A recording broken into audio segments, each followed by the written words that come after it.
বাংলা সাহিত্যের রোমাঞ্চকর কিছু গল্প দিয়ে সাজানো আমাদের এই বিশেষ নিবেদন সানডে সাসপেন্স। আজ আপনার জন্য মনোজ সেনের লেখা কাল রাত্রি। মনোজ সেন, তার জন্ম 1941 সালে। শিক্ষা জীবন কাটে কলকাতাতেই।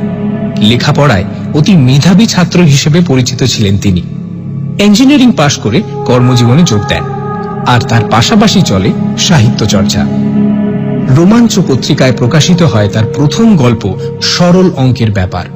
এছাড়াও লিখেছেন বহু রহস্য, রোমাঞ্চ এবং ভৌতিক গল্প আর উপন্যাস। এই গল্পটি আমরা নিয়েছি রঞ্জিত চট্টোপাধ্যায় সম্পাদিত নির্বাচিত ভূতের গল্প এই বইটি থেকে। প্রধান চরিত্রে চিত্তপ্রসাদ, চন্দ্রশেখর এবং বসন্ত। গল্প পাঠে মীর এবং দীপ। গল্পের সূত্রধার সোমক। শুরু হচ্ছে কাল রাত্রি।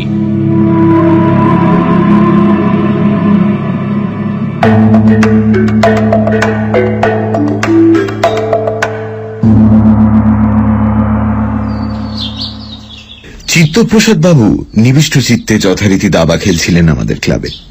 আমরা সবাই তার ভ্রুকুটি অগ্রাহ্য করে চারিদিকে ঘিরে বসে বললুম, অনেকদিন আপনার জীবনের কাহিনী শুনিনি আমরা রায়মশাই, আজ কিন্তু একটা শোনাতেই হবে। চিত্তপ্রসাদ বিরক্ত মুখে বললেন, ওফ, জ্বালিয়ে মারলেন আপনারা। আপনাদের এই ক্লাবে আসা দেখছি বন্ধ করতে হবে। যাই হোক, গল্প শুনতে চাইছেন যখন শোনাবো, কিন্তু এই শেষ। আমরা সমবেতভাবে মাথা নেড়ে বললুম, না না, তা কি করে হয়, তবে এইটা শোনার পর আর মাসখানেক কিছু শুনতে চাইব না, কথা দিচ্ছি আমরা। চিত্তপ্রসাদ বললেন, বেশ, মাসখানেক পরে আমাকে আর ইহ জগতে দেখতে পাবেন কিনা আপনারা কে জানে। এখন গল্প যে শুনতে চাইছেন, তো কিসের গল্প শুনতে চান বলুন? আমার জীবনে অদ্ভুত আর ভয়ঙ্কর অভিজ্ঞতা তো বড় কম হয়নি, কাজেই কি ধরনের গল্প শুনতে চান জানালে সুবিধে হয়। বিকাশ বলল, আচ্ছা রায়মশাই, আপনি তো বিখ্যাত উকিল, হ্যাঁ, আমার আইন সভারও সদস্য ছিলেন। আপনি জেনে শুনে ইচ্ছে করে কোনদিন আইন ভেঙেছেন? চিত্তপ্রসাদ গম্ভীর মুখে কিছুক্ষণ চিন্তা করে বললেন, আইন আমি অনেকবারই ভেঙেছি, সেজন্য জেলও খেটেছি। তবে সে আইন ছিল বিদেশি সাম্রাজ্যবাদীর, আমাদের ওপর জোর করে চাপিয়ে দেওয়া আইন। আপনি বোধহয় সেরকম আইনের কথা বলছেন না। আপনি জানতে চাইছেন আমি এমন কোনো অপরাধ করেছি কিনা যা সর্বদেশে সর্বকালের সামাজিক আইনের বিরোধী, তাই না? হ্যাঁ, করেছি। আমার চোখের সামনে ঘটা একটা হত্যাকাণ্ডের সমস্ত সাক্ষ্য প্রমাণ লুপ্ত করেছি এবং হত্যাকারীকে পুলিশের হাতে তুলে দিইনি। এই কাজ কোন দেশের আইন সহ্য করে না, তা দেশ স্বাধীন বা পরাধীন যাই হোক না কেন। আমরা বিস্ফারিত চোখে সমস্বরে বললুম, কি সর্বনাশ, এরকম কাণ্ড করতে গেলেন কেন? চিত্তপ্রসাদ দাবার বোর্ড সরিয়ে রেখে বললেন, করেছিলাম। সেই কাহিনী তাহলে শুনুন। তবে সেটা একটা এতই অবিশ্বাস্য ঘটনা যে আপনারা হয়তো সব শুনে বলবেন বুড়োর ডবল ভীমরতি হয়েছে। তা যা খুশি আপনারা বলতে পারেন, আমার কিছুই যায় আসে না। আগে এসব অভিজ্ঞতার গল্প বলতে ভয় পেতুম, আজ আর পাইনি। জীবনের প্রান্তে এসে দাঁড়িয়ে সমালোচনা, প্রশংসা সবই আমার কাছে তুল্যমূল্য। 1930 থেকে 1940-এর মধ্যে আমি অজস্রবার জেল খেটেছিলাম। বন্ধুগণ, ভাই সকল, দেশের স্বার্থে আসুন আমরা সবাই মিলে একজোট হই, বিদেশি পণ্য বর্জন করি। এই একটা জ্বালাময়ী বক্তৃতা দিলাম, ধরে নিয়ে 3 মাস ঠুকে দিল। আবার বেরিয়ে এসে বিলিতি কাপড়ের দোকানের সামনে পিকেটিং করলুম, 2 মাসের জন্য ঢুকিয়ে দিল। ইংরেজ ভারত ছাড়ো, ইংরেজ ভারত ছাড়ো, এইরকম চলছিল। এরই মধ্যে আমার ওকালতিও চলছিল, নামও হচ্ছিল। এই সময় বোধহয় এই ঠিক মনে পড়ছে না, এই 39 কি 40 হবে। হঠাৎ একদিন আমার কাছে আমার বন্ধু চন্দ্রশেখরের জরুরি তলব দিয়ে এক টেলিগ্রাম এসে হাজির। চন্দ্রশেখর ছিল বর্তমান মালদা জেলার বকুলপুর গ্রামের জমিদার, আমার ছোটবেলাকার বন্ধু। তার আহ্বান অগ্রাহ্য করতে পারি না।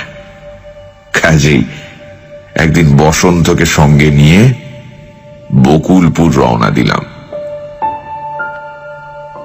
আচ্ছা, এখানে এই বসন্ত সম্পর্কে 2-4টে কথা বলে রাখা ভালো, কারণ এই গল্পে তার ভূমিকাই প্রধান বলা চলে। বসন্তের সঙ্গে আমার পরিচয় হয়েছিল আলিপুর সেন্ট্রাল জেলে। আমি তখন সেখানে রাজবন্দী। বসন্ত আমার দেখাশুনো করত। শ্যামপুকুরের আদিত্য সিংহের বাড়ির লক্ষ টাকা দামের গৃহদেবতার মূর্তি চুরির জন্য তার একটা লম্বা সাজা হয়েছিল। তা সে সময় আমরা মনে করতাম ওই জাতীয় চরিত্রের উন্নতি না হলে স্বরাজ আসতে পারে না। কাজেই দেশোদ্ধারের সঙ্গে সঙ্গে মানুষের, বিশেষত পণ্ডিত মানুষের চরিত্র সংশোধন করতে চেষ্টা চালিয়ে যেতাম আমরা। আর এই কাজের আদর্শ জায়গা তো জেল। আমাদের লেকচার শুনতে শুনতে অনেক চোর বোধহয় চুরি করা ছেড়ে দিয়েছিল এই ভয়ে যে ধরা পড়ে জেলে আবার না ওই লেকচার শুনতে হয়।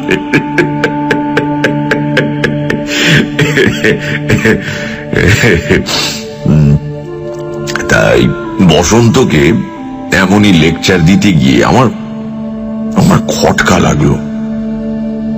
দেখি লোকটা সাধারণ অপরাধী বলতে যা বোঝায় তা কিন্তু নয়। লক্ষ্য করলুম সে পারতপক্ষে মিথ্যে কথা বলে না। অন্যায় দেখলে প্রতিবাদ করে, আর অবসর সময় অন্য কয়েদিদের সঙ্গে খিস্তি খেয়েও না করে চুপ করে ধ্যানস্থ হয়ে বসে কি সব ভাবে। সেই সময় তাকে দেখলে রীতিমতো সম্ভ্রম হয়। এমন লোককে উচিত অনুচিত বা নীতি বিষয়ে বক্তৃতা দিয়ে কি লাভ?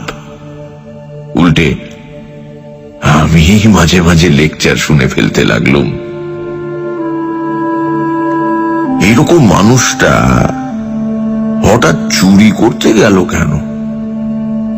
একদিন বসন্তের আড়ালে আর এক কয়েদি কার্তিককে ডেকে ব্যাপারটা জানতে চাইল। কার্তিকও চোর ছিল, কিন্তু সে দেখতো ওই বসন্তকে শ্রদ্ধা ভক্তি করে থাকে।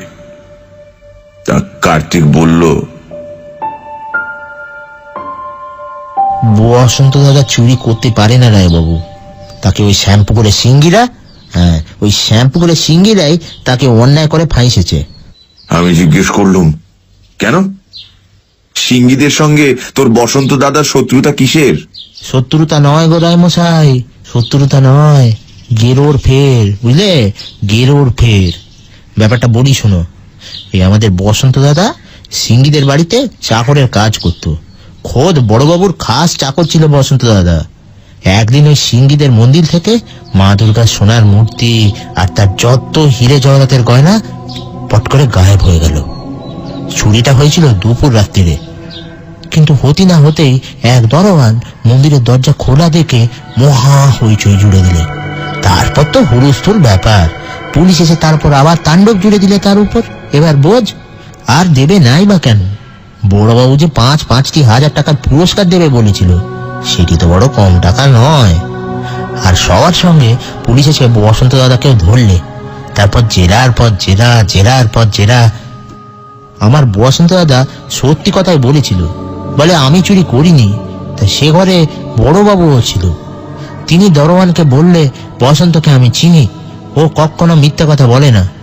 বলে হঠাৎ কি খেয়াল হলো, বড়বাবু বসন্ত দাদাকে জিজ্ঞেস করে বসলেন, আচ্ছা তুমি তো চুরি করনি, তা আমি বিশ্বাস করি, কিন্তু কে চুরি করেছে তুমি জানো? ব্যাস, এই কথা শুনে বসন্ত দাদা চুপ, আর কথা কয় না। পুলিশে বড়বাবুতে কত চেষ্টা, কাকুতি মিনতি, তারপর তোমার ভয় দেখানো সব করলে, তাও বসন্ত দাদা কোনো কথাই বলে না। তখন বড়বাবুই আব্বা জিজ্ঞেস করলে, চোরাই মাল কোথায় আছে তুমি জানো? বসন্ত দাদা বলে জানি। বড়বাবু জিজ্ঞেস করলে কোথায়? বসন্ত দাদা বললে ছোট রানীমার সিন্ধুকে বেনারসি শাড়ির তলায়। বিশ্বাস করো গো রায়মশাই, মাথায় বাজ পড়লেও বোধহয় বড়বাবু এত আশ্চর্য হতে না। সঙ্গে সঙ্গে বাড়ির ভিতরে খবর গেল, আর চোরাই মাল ঠিক যেখানে বসন্ত দাদা বলেছিল সেইখানেই পাওয়া গেল। তারপর রাগে, দুঃখে, অপমানে বড়বাবুর মাথায় একেবারে রক্ত উঠে গেল, আর সেই সবটুকু ঝালটা গিয়ে পড়লো আমাদের বসন্ত দাদার উপরে। বড়বাবু একেবারে বসন্ত দাদার গলা টিপে ধরে বলে, তোমাকে বলতেই হবে কে চুরি করে ওখানে মালখানা রেখেছে। ছোট কোকার মহলে তুমি কোনোদিন যাওনি, ছোট রানীর ঘরে ঢোকা তো দূরস্থান, তুমি কি করে জানলে যে মালটা ওখানে আছে? তা বসন্ত দাদা কিছুতে বলবে না। তখন হলো কি, বড়বাবু না হান্টার দিয়ে আমাদের বসন্ত দাদাকে পিটতে শুরু করলো। বাপরে বাপ, কি পেটানি। যখন আর সহ্য করতে পারে না, তখন বসন্ত দাদা নিজেই বলে ফেললো, চুরি করেছে ছোট বাবু। সে আমাদের ছোট বাবু মদে, জুয়ায়, তোমাকে মেয়ে মানুষে এত দেনা করেছে যে এমন একটা কিছু না করলে মুখ দেখানোর উপায় থাকবে না। তা বড়বাবু জিজ্ঞেস করলে, তুমি কি করে জানলে? নিজের চোখে দেখেছো? তো আমাদের বসন্ত দাদা বলে কি, হ্যাঁ। তারপর ছোট বাবুকে ডাকিয়ে আনা হলো। ছোট বাবু বলে, সব বাজে কথা, যদি আমি চুরি করে থাকি ও নিজের চোখে দেখলো কি করে? কারণ বসন্ত তো সেদিন রাত্রে দাদার শ্বশুর বাড়িতে কি কাজে সন্ধ্যেবেলায় গিয়ে পরের দিন সকালে ফেরেছে। তাহলে সে নিশ্চয়ই মিথ্যে কথা বলছিল। আসলে সে রাত্রে বসন্তই গোপনে ফিরে এসে চুরি করে মাল ওই সিন্ধুকে রেখে আবার ফিরে গেছিল। কথাটা নেই মন্দ নয়। তা আমাদের বড়বাবু বসন্ত দাদাকে জিজ্ঞেস করে, তা তুমি কি সে রাত্রে বেলেঘাটায় ছিলে? আমাদের বসন্ত দাদাও দেখি বলে, হ্যাঁ ছিলুম। তা বড়বাবু বললে, তাহলে তুমি এরকম দেখলে কি করে? রায়মশাই জানো বসন্ত দাদা কি বললো কিনা, আমি ওরকম মাঝে মাঝে দেখতে পাই। আচ্ছা, এ কথা কে বিশ্বাস করবে বলো তো রায়মশাই? পুলিশ তো ছোটবাবুর কথাই মেনে নিল। তারা বললে বসন্ত দাদা তাদের জেরায় নিজের জালে নিজেই জড়িয়ে পড়েছে বলে তাকে চালান করে দিলে। বড়বাবু তাদের কোষে পেট ভরে খাইয়ে দিলে একবারে। পরিবারের সমনখানা তো বাঁচলো। একটা বসন্ত গেলে 5টা বসন্ত পাওয়া যাবে, কিন্তু ইজ্জত, সেই ইজ্জত একেবারে খোয়ালে তাকে ফিরে পাওয়া বড় শক্ত। কি বলো রায়বাবু? দেখ কার্তিক, লালবাজারের সঙ্গে আমার সম্পর্কটা তো এমন কিছু মধুর নয়, কিন্তু তবুও আমি বলবো পুলিশ বোধহয় খুব অন্যায় করেনি এক্ষেত্রে। তোর বসন্ত দাদা বেলেঘাটায় বসে শ্যামপুকুরে চুরি দেখতে পায়, এ কথা আমাকে স্বয়ং ধর্মপুত্র যুধিষ্ঠির এসে বললেও আমিও বিশ্বাস করতাম না, ঠিক আছে? কার্তিক হাত নেড়ে বলল, তা বিশ্বাস করবে কেন? তোমরা তো লেখাপড়া শিখেছো, ইংরেজিতে কাগজ পড়ো, ফটফট করে বক্তৃতা যাও, যার কোনো মাথা মুন্ডু হয়নি। তা তোমরা বিশ্বাস করবে কেন? আর তোমরা জানবেও না, আমাদের বসন্ত দাদার উপর না ভর হয় গো, ভর। তখন বসন্ত দাদা অনেক কিছু দেখতে পায়। তুমি শুনলে আশ্চর্য হবে গো রায়বাবু, আমাদের বসন্ত দাদার পরিবার একেবারে তান্ত্রিকের পরিবার গো, তান্ত্রিকের পরিবার। তাদের কত যুগের সাধনা, আর সেসবে এখন কোনো মূল্যই নেই গো। পেটের দেয় আমাদের বসন্ত দাদা চাকরের কাজ করে, আর এখন চোর বলি জেলও খাটে। বলে ফোঁস করে দীর্ঘশ্বাস ফেলল কার্তিক। তাতে অবশ্য কিছুমাত্র বিচলিত বোধ করিনি আমি। আজকালকার দিন হলে আলাদা কথা ছিল, হয়তো কৌতূহলী হয়ে উঠতাম, কিন্তু আজকের মতো সে যুগে তো আমরা এই এক্সট্রা সেন্সারি পারসেপশন বা ওই ক্লিয়ারভয়েন্স বা যে কি যেন বলে এই টেলিপ্যাথি ইত্যাদির নাম তো শুনিনি। তখন ইংরেজি শিক্ষায় শিক্ষিত নব্য যুবক আমরা এসব তন্ত্র মন্ত্র, ভূত প্রেত, ভর হওয়া ইত্যাদি সমস্তই বুজরুকি বলে উড়িয়ে দিতুম, আর পাত্তাই দিতুম না। আর বসন্ত কোনোদিন আমাকে তার কোনো অতীন্দ্রিয় ক্ষমতার গল্পও করেনি বা তার পরিচয় দেবার চেষ্টাও করেনি, কেবল একদিন ছাড়া। সে কথায় পরে আসছি। তার চন্দ্রশেখরের যেদিন টেলিগ্রাম এলো তার কিছুদিন আগেই আমি আর বসন্ত একসঙ্গে জেল থেকে ছাড়া পেয়েছি। আমি তখন রাজা দীনেন্দ্র স্ট্রিটে একটা ঘর ভাড়া করে থাকি। বসন্ত এসে আমার সঙ্গে জুটে গেল। আমি ব্যাচেলার লোক, বসন্তের মতো অ্যাসিস্ট্যান্ট পেয়ে বেঁচে গিয়েছিল। সে যুগে বকুলপুর যাওয়া বেশ কষ্টসাধ্য ব্যাপার ছিল, কিছুটা ট্রেনে, কিছুটা বাসে, আর শেষটুকু গরুর গাড়িতে করে যেতে হতো। বসন্তকে সঙ্গে করে নিয়ে যাওয়ায় বেশ সুবিধেই হয়েছিল। এতটা দীর্ঘ পথ, সঙ্গে একজন সঙ্গী থাকলে পথের কষ্ট অনেকটা লাঘব হয়, বিশেষ করে যদি বসন্তের মতো সঙ্গী হয় যে সাহায্য করার জন্য উন্মুখ হয়েই আছে। চন্দ্রশেখর আমাকে নেবার জন্য স্টেশন পর্যন্ত এসেছিল। সে কিন্তু দেখলুম বসন্তকে দেখে যেন একটু অসন্তুষ্টই হয়েছে। বুঝলুম বাসে আর গরুর গাড়িতে যেতে যেতে তার আমাকে কিছু বলবার ছিল, এই বসন্ত সঙ্গে থাকায় ব্যাপারটাই একটু অসুবিধে হয়ে গেল। সারাটা রাস্তায় দেখলুম চন্দ্রশেখর কেমন যেন একটু গম্ভীর আর সন্ত্রস্ত হয়ে রইল।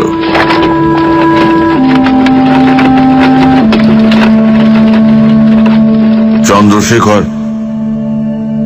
আজ বেঁচে নেই, থাকলে দেখতে পেতেন তার মতো দিল খোলা আমোদে ফুর্তিবাজ মানুষ খুব কম।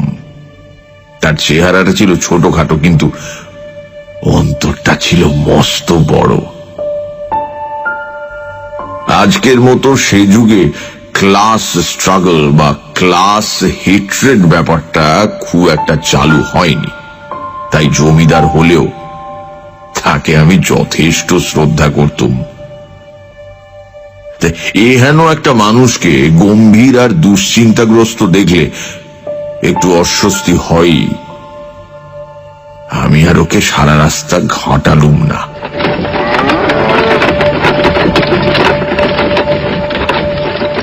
যখন বকুলপুরে এসে পৌঁছলুম তখন প্রায় মাঝরাত।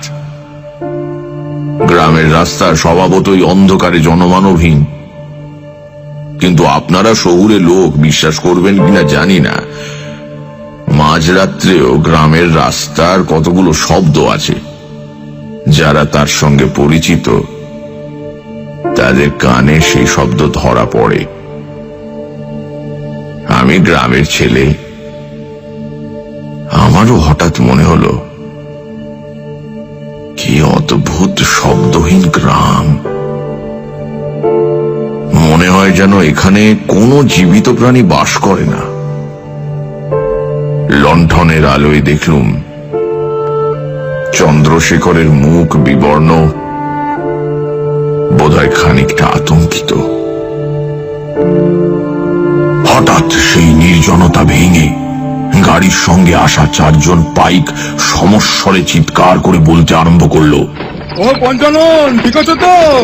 হ্যাঁ ঠিক আছি। ও মামু, কথা বলছো না কেন? ঠিক আছো? হ্যাঁ ঠিক আছি।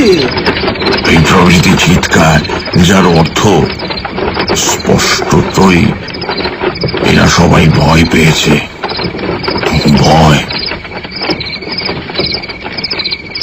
গাড়ি যখন প্রকাণ্ড জমিদার বাড়ির সামনে এসে দাঁড়ালো, দেখি তার সামনে চত্বরে এক গাদা হ্যাজাক জ্বালিয়ে একদল পাইক বসে আছে। আমরা ঢোকা মাত্র তারা আলো নিয়ে সামনে এগিয়ে এসে আমাদের মালপত্র নামাতে শুরু করলো।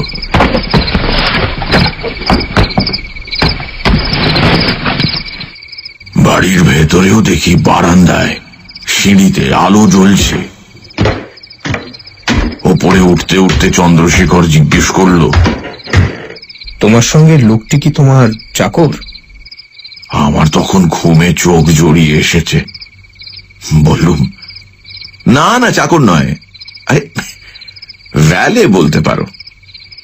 চন্দ্রশেখর হাসল না, বলল, ও কি নিচে আমাদের চাকরদের মহলে শুতে পারে? আমি বললুম, পারে, আলবাত পারে। বেশ। চন্দ্রশেখর একজন পাইককে বলল, এই শোনো, এর সঙ্গে যে লোকটি এসেছে তাকে তোমাদের মহলে নিয়ে যাবে। বসন্ত আমার ব্যাগটা নিয়ে পেছনেই আসছিল। চন্দ্রশেখরের কথা শুনে দৃঢ়ভাবে মাথা নেড়ে বলল, না, আমি রায়বাবুর ঘরের বাইরেই শোব। আমার কেমন যেন গোলমাল লাগছে। চন্দ্রশেখর ভয়ানক গম্ভীর হয়ে বলল, না, ঘরের বাইরে শোয়া চলবে না, ওই মহলেই শুতে হবে তোমায়। বসন্ত ঘাড় গোঁজ করে দাঁড়িয়ে রইল। আমি তর্কাতর্কি থামানোর জন্য বললুম, ঘরের বাইরে শুলে তোমার আপত্তি, তাই তো? ভেতরে শুতে পারে? চন্দ্রশেখর স্থির দৃষ্টিতে চেয়ে বলল, পারে, যদি তোমার কোনো আপত্তি না থাকে। আমি বললুম, আমার আবার আপত্তি কিসের? এইসব ব্যাপারে আমার কোনোই প্রেজুডিস নেই, তুমি তো জানো। বেশ, তাহলে সেই ভালো। সমস্ত দরজা জানলা ভালো করে বন্ধ করে শোবে। ভোর হবার আগে দোর খুলবে না, কেউ ডাকলেও নয়, এমনকি আমি ডাকলেও নয়। এইবার আমার ঘুম ছুটে গেল। বললুম, তার মানে এইসব রহস্যের মানে কি? আর জানলা না খুলে আমি ঘুমোতেই পারি না? চন্দ্রশেখর ম্লান হেসে বলল, রহস্যটা না হয় কাল শোনো। আর জানলা খুললে তোমারই অসুবিধে হবে, কারণ তোমার জানলার নিচেই পাইকরা আগুন জেলে বসে বাকি রাতটুকু গল্পগুজব করবে। ওই আওয়াজে তুমি ঘুমোতে পারবে না। আমি প্রতিবাদ করে বললুম, আমার জানলার নিচে পাইক কেন? এসব তো আগে কখনো দেখিনি। হ্যাঁ, বলি ব্যাপারটা কি? চন্দ্রশেখর ঘর থেকে বেরিয়ে যেতে যেতে বলল, কাল শোনো, শুভরাত্রি। বসন্ত ঘরের কোনায় দাঁড়িয়েছিল। আমি ওকে জিজ্ঞাসা করলুম, কিছু বুঝলে? এই ডাকাতি ফাকাতির ব্যাপার নাকি? বসন্ত ঘাড় নাড়ল। না রায়বাবু, ডাকাতির ব্যাপার নয়, ব্যাপার অনেক খারাপ। এই গ্রামে কাল রাত্রি নেমেছে, আমি তার গন্ধ পাচ্ছি। কাল রাত্রি নেমেছে, তার আবার গন্ধ? বুঝলাম, এতটা রাস্তার ধকল আর এত সব রহস্য একসঙ্গে হজম করা আমার দুঃসাধ্য। অতএব আমি আর বাক্য ব্যয় না করে লম্বা হলুম। সানডে সাসপেন্স, শুধুমাত্র রেডিও মির্চি 98.3 FM এ। It's hot. গল্পের পরবর্তী অংশ ব্রেকের পর।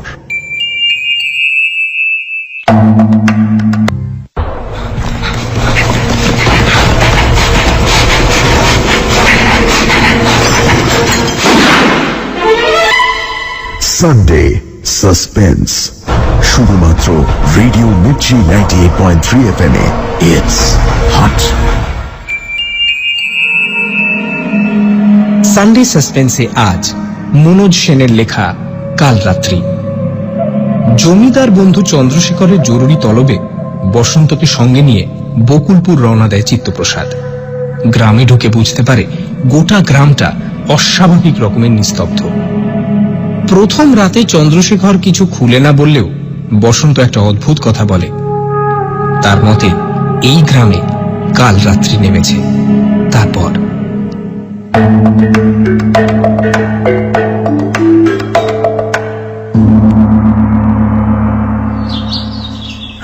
রাত্রে ঘুম খুব একটা মন্দ হলো না। ভোরবেলা উঠে হাত মুখ ধুয়ে বাইরের বারান্দায় গিয়ে দেখি চন্দ্রশেখর একটা চেয়ারে বসে আছে, আর তার সামনে টেবিলে 2 কাপ চা। আমাকে দেখে মৃদু হেসে বলল, এসো চিত্তপ্রসাদ, এসো, চা তৈরি। আমি বললুম, তা তো দেখতেই পাচ্ছি, কিন্তু হে জমিদার নন্দন, তুমি কি স্রেফ আমাকে চা খাওয়াবে বলেই এই 7 সকালে বিছানা ছেড়ে উঠে বসে আছো? চন্দ্রশেখর স্মিত মুখে ঘাড় নাড়ল, বলল, না, আসলে তোমার সঙ্গে কথা বলবো বলে বসে আছি। বেলা বাড়লে কথা বলার সুযোগ নাও পেতে পারি। আমি একটা চেয়ার টেনে ওর মুখোমুখি বসে বললাম, এই ব্যাপারটা কি বলতো? গোলমাল যে একটা পেকেছে সেটা তো বুঝতেই পারছি। আমাকে ডেকেছো কি বন্ধু হিসেবে পরামর্শ দেওয়ার জন্য, নাকি উকিল হিসেবে কনসালটেন্সির জন্য? চন্দ্রশেখর বলল, 2 বলতে পারো। ব্যাপারটা কি তোমাকে তা পুরোপুরি বোঝাতে পারবো কিনা জানি না, তবে চেষ্টা করতে হবে। ব্যাপারটা এত দূর অবিশ্বাস্য যে আমার তোমাকে বলতে বেশ অস্বস্তি হচ্ছে। দেখো চন্দ্রশেখর, ধানাই পানাই করো না। আমি উকিল, আমাকে নিঃসংকোচে তোমার মনের কথা খুলে বলো। ভনিতা যদি করো তো বলো, উঠে চলে যাই। না না, ভনিতা করব না বলে বেশ কিছুক্ষণ চুপ করে মাটির দিকে চেয়ে রইল। তারপর হঠাৎ মুখ তুলে আমাকে জিজ্ঞেস করল, ভ্যাম্পায়ার কাকে বলে তুমি জানো? এমন একটা অদ্ভুত আকস্মিক প্রশ্নের জন্য আমি একদম প্রস্তুত ছিলাম না। থতমত খেয়ে বললাম, হ্যাঁ হ্যাঁ জানি, দক্ষিণ আমেরিকার একরকম রক্তচোষা বাদুড়। চন্দ্রশেখর ফ্যাকাশে মুখে বলল, হ্যাঁ তাই বটে, তবে পুরোটা নয়। যে কোনো রক্তচোষা জীবকেই ভ্যাম্পায়ার বলা হয়। জাপানি উপকথায় একরকম ভ্যাম্পায়ার ক্যাট বা রক্তচোষা বিড়ালের কথা আছে। তেমনি ইউরোপে রক্তচোষা মানুষ শুধুই ভ্যাম্পায়ার, যেমন কাউন্ট ড্রাকুলা। সেসব উপকথা, আষাঢ়ে গল্প, তা আমাকে এতটা পথ ডেকে এনেছো কি তোমার এই ভ্যাম্পায়ার কথামৃত শোনাবার জন্য? হ্যাঁ চিত্তপ্রসাদ, এতদিন আমিও তোমার মতো ভাবতুম যে ভ্যাম্পায়ার একটা কুসংস্কার বা আষাঢ়ে গল্প, কিন্তু আজ আর তা ভাবিনে। আমাদের এই বকুলপুর গ্রামে এমন একটা কিছুর আবির্ভাব হয়েছে যেটাকে ভ্যাম্পায়ার ছাড়া আর কোনো বিশেষণেই অভিহিত করা চলে না। আমি চন্দ্রশেখরের কথা শুনে হাসতে শুরু করেছিলাম, কিন্তু সে একটা উজ্জ্বল স্থির দৃষ্টি দিয়ে আমাকে থামিয়ে দিয়ে বলে চলল, তোমার খুব হাসি পাচ্ছে তাই না? তুমি থাকো কলকাতায়, সেখানে সন্ধে হলে হাজার আলোর রোশনাই, ট্রাম বাসের ঘড়ঘড়ানি, সিনেমার থিয়েটারে মাঝরাত পর্যন্ত সরগরম। আর ওই সামনের দিকে তাকিয়ে দেখো, ওখানে শুধুই অন্ধকার, পদে পদে ভয়, দারিদ্র আর অশিক্ষা, অসুখ বিসুখ আর প্রাকৃতিক বিপর্যয়, হিংস্র জানোয়ার আর বিষাক্ত সাপ। মৃত্যু যেন সব সময় ওত পেতে বসেই আছে। এখানে বেঁচে থাকার প্রতিটি মুহূর্তই মৃত্যুর সঙ্গে লড়াই করার জন্য খরচ হয়। আমার বাবা ঠাকুরদা তাদের গ্রামের দিকে তাকাননি, তোমাদের কলকাতা তাদের টেনে নিয়ে চলে গেছিল, কিন্তু আমি যেতে পারিনি।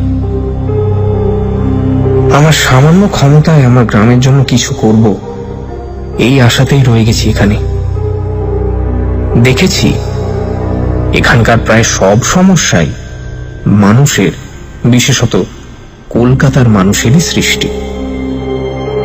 এখানে থেকে অবিচলিতভাবে চেষ্টা চালিয়ে গেলে হয়তো একদিন এসবেরই সমাধান সম্ভব হবে। কিন্তু চিত্তপ্রসাদ, আজ যে সমস্যার সামনে এসে দাঁড়িয়েছি তা তোমাদের আলোকোজ্জ্বল কলকাতায় আসতে পারে না। এই অন্ধকার গ্রামই তার আশ্রয়।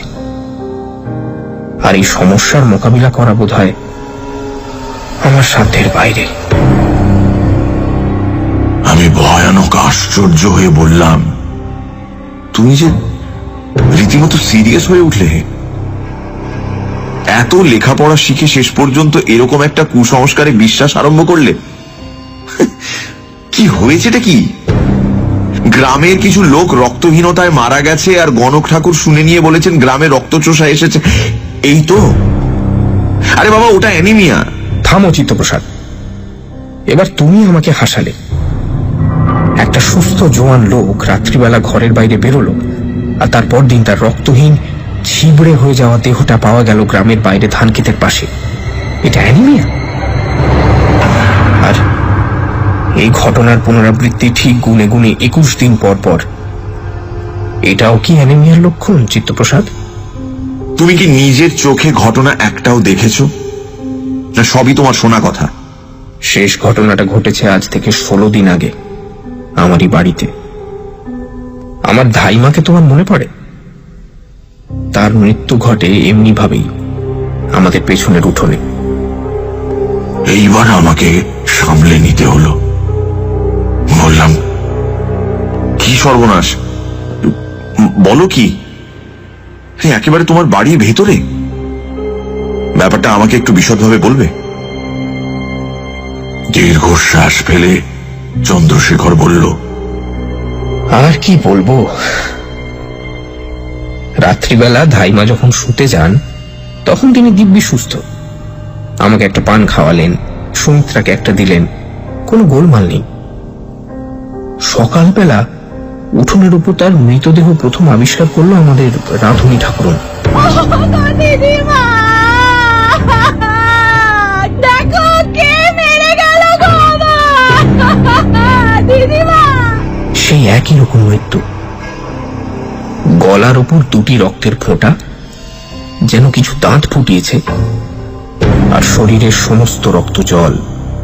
তার মানে রক্ত বের করে নেওয়া হয়নি? না, মানে ব্যাপারটা কিরকম জানো, অনেকটা অ্যানিমিয়ার মতোই।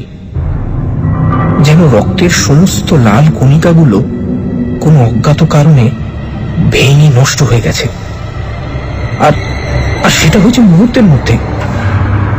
ফলে অ্যানিমিয়ার যেসব লক্ষণ, যেমন হাত পা ফোলা, পেট ফুলে ওঠা, সেসব কিছু নেই। মৃত্যুর কারণ অক্সিজেনের অভাবে অ্যাসফিক্সিয়া। তা এরকম হওয়ার কারণ? জানি না, গলার দাগ দুটি দেখে মনে হয় এই গ্রামে কোনো একটি নিশাচর জীবের আবির্ভাব হয়েছে, যে গলায় কামড়ালে আক্রান্ত ব্যক্তির শরীরে এমন একটা বিষ ঢুকে যায় যা সঙ্গে সঙ্গে রক্তের লাল কণিকাগুলো মেরে ফেলে।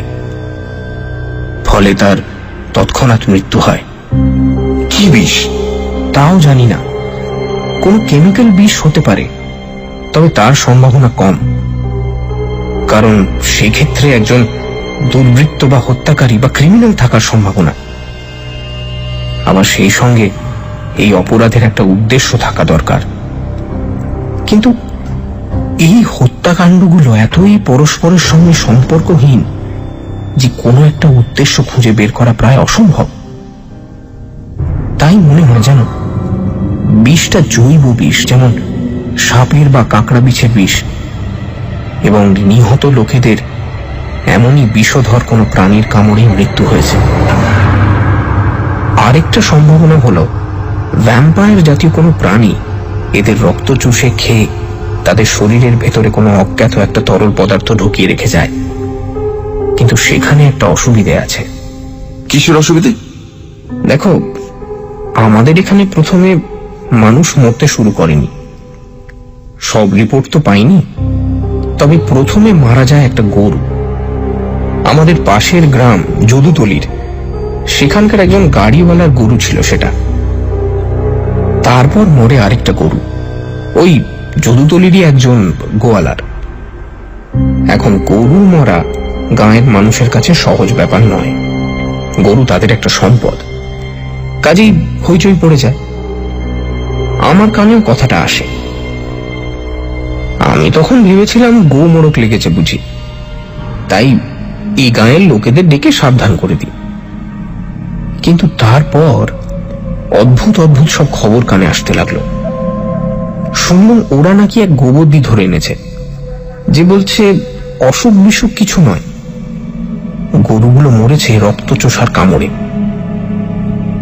তোমারই মতো আমি ব্যাপারটা কুসংস্কার বলে হেসে উড়িয়ে দিয়েছিলাম। কিন্তু এর পরের আঘাতটাই এলো যদুতলির পণ্ডিত মশাই নগেন ভট্টাচার্য মশাইয়ের বাড়িতে। পণ্ডিত মশাইয়ের গরু মঙ্গলা এইরকম ভাবেই মারা যায়। পণ্ডিত মশাইয়ের কাছে যা শুনল তাতে তো আমার চক্ষু স্থির। গোবর্দির কথা শুনে তিনি মঙ্গলাকে গোয়াল ঘর থেকে বের করে এনে বাড়ির ভিতরে উঠোনে বেঁধে রেখেছিলেন, আর তিনি নিজে শুতেন বারান্দার উপর। যেদিন মঙ্গলা মরে সেদিন তিনি অনেক রাত অব্দি পড়াশোনা করে আলোটা নিয়ে বাড়ির পেছনে কুয়োতলায় গিয়েছিলেন হাত পা ধুতে। সেখান থেকে মঙ্গলাকে দেখা যায় না।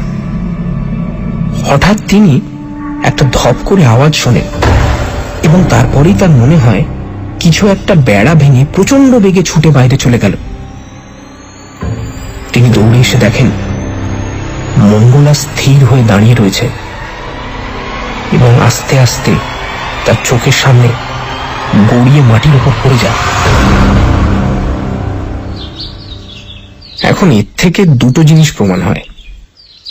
প্রথমত, রক্তচোষাই হোক বা যাই হোক, যে জীবটা বেড়া ভেঙে বেরিয়ে গিয়েছিল সে মঙ্গলার রক্ত চুষে খায়নি। কারণ একটা গরুর শরীরে কত সে রক্ত থাকে সেটা আমি জানি না, কিন্তু দুনিয়ায় বোধহয় কোনো শক্তি নেই যা সেই পরিমাণ রক্ত এক মুহূর্তের মধ্যে চুষে খেয়ে সেই পরিমাণ তরল পদার্থ শরীরের মধ্যে ঢুকিয়ে দিতে পারে। অর্থাৎ মঙ্গলার মৃত্যু হয়েছে কোনো বিষে। দ্বিতীয়ত, জীবটা সাপ জাতীয় কোনো প্রাণী নয়, কারণ বেড়ার মধ্যে যে গর্ত হয়েছিল তার মধ্যে দিয়ে কোনো বড় জানোয়ারই বেরিয়ে যেতে পারে, কোনো সরীসৃপ নয়। আর ধপ করে শব্দটাও তাই প্রমাণ করে। আমি জিজ্ঞেস করলুম, তোমাদের পণ্ডিত মশাই লোক কেমন? অতিশয় সজ্জন। গাঁজা ভাঙ তিনি খান না, মিথ্যে কথা বলেন না, শুদ্ধাচারী, নিষ্ঠাবান, শাস্ত্রজ্ঞ ব্রাহ্মণ। তাছাড়া আমি নিজে মঙ্গলাকে দেখেছি, ভাঙা বেড়াটা দেখেছি, সে বিভৎস ব্যাপার। অন্যান্য মৃত্যুগুলো দেখনি? দেখেছি, তবে সবগুলো নয়। তাদের সম্পর্কে কিছু বলো। দেখো, পণ্ডিত মশাইয়ের ব্যাপারটার পর যদুতলি চণ্ডী মণ্ডপে আমি একটা মিটিং ডেকেছিলাম। ওখানে একটা নাইট ওয়াচের জন্য ভলেন্টিয়ার পার্টি তৈরি করেছিলাম, যাতে প্রত্যেক গোয়ালের সামনে আগুন জ্বলে রাত্রির বেলা আর কেউ না কেউ জেগে পাহারা দেয়, তারও বন্দোবস্ত করেছিলাম। ফলে হিতে বিপরীত হলো। অন্যদিকের গ্রাম পাখনায় গরু মরতে আরম্ভ করলো। পাখনায় লোকেরা তখন ভলেন্টিয়ার পার্টি বানালো, তখন মানুষ মরতে শুরু করলো। কিরকম?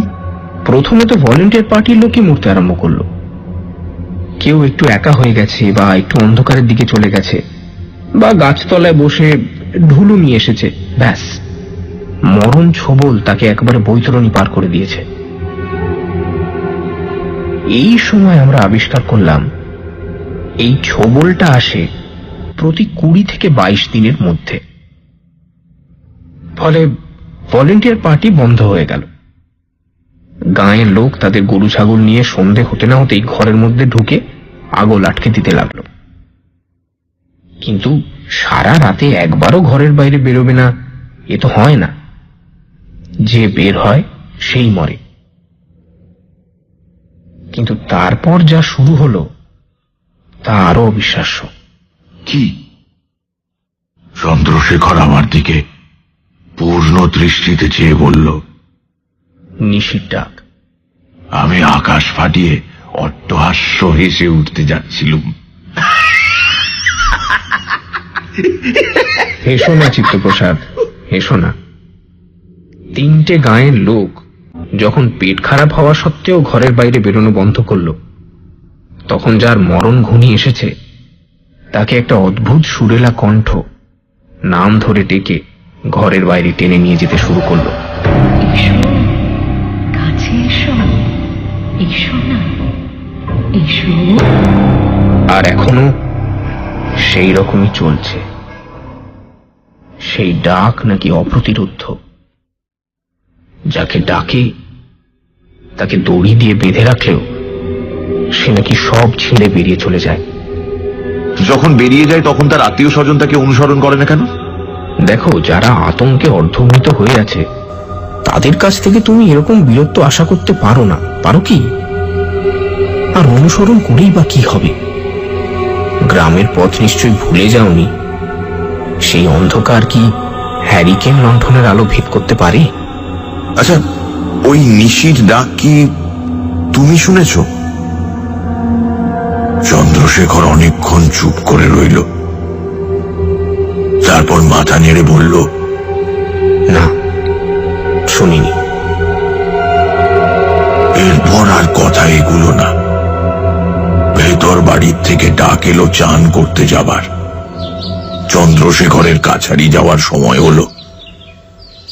আমার কিন্তু মনের মধ্যে একটা সন্দেহ খচখচ করতে লাগলো। চন্দ্র যা বলেছে সেটা সত্যি কি মিথ্যে জানি নে, কিন্তু সে সত্যি ভেবেই বলেছে। তবে সেটাও বড় কথা নয়। আমার সন্দেহ হলো সে কিছু কথা গোপন করে যাচ্ছে, আমাকে প্রাণ খুলে সবটা বলছে না। অর্থাৎ রহস্যটা যে কেবল বাস্তব তাই নয়, উপর থেকে যা মনে হয় তার চেয়েও গুরুতর। সানডে সাসপেন্স, শুধুমাত্র রেডিও মির্চি 98.3 FM এ। It's hot.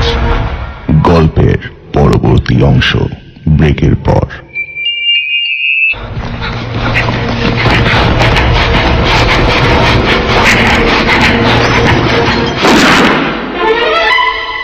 সানডে সাসপেন্স, শুধুমাত্র রেডিও মির্চি 98.3 FM এ। It's hot. সানডে সাসপেন্সে আজ মনোজ সেনের লেখা কাল রাত্রি। চন্দ্রশেখরের মুখে গ্রামের এক অদ্ভুত বিপদের কথা শুনে চিত্তপ্রসাদ। ঠিক 21 দিন পর পর গ্রামের একটি করে লোক মারা যাচ্ছে। লোকে ঘর থেকে না বেরোলে নিশির ডাক তাদের ডেকে নিয়ে যাচ্ছে। পরের দিন সকালে পাওয়া যাচ্ছে তাদের রক্তশূন্য মৃতদেহ। কেউ যেন তাদের গলায় দাঁত ফুটিয়ে শুষে নিয়েছে সমস্ত রক্ত। তারপর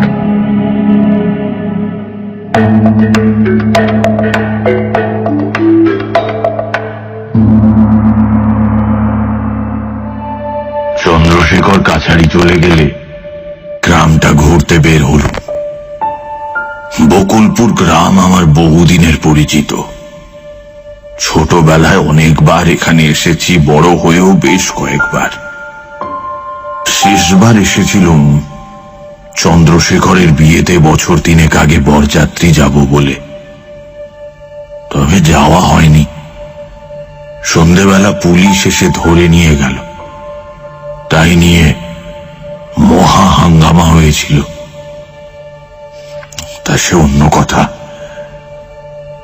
চন্দ্রশেখরের বিয়ে হয়েছিল মালদা জেলারই গঙ্গা যমুনা গ্রামের জমিদার ঘনশ্যাম রায়ের একমাত্র মেয়ের সঙ্গে।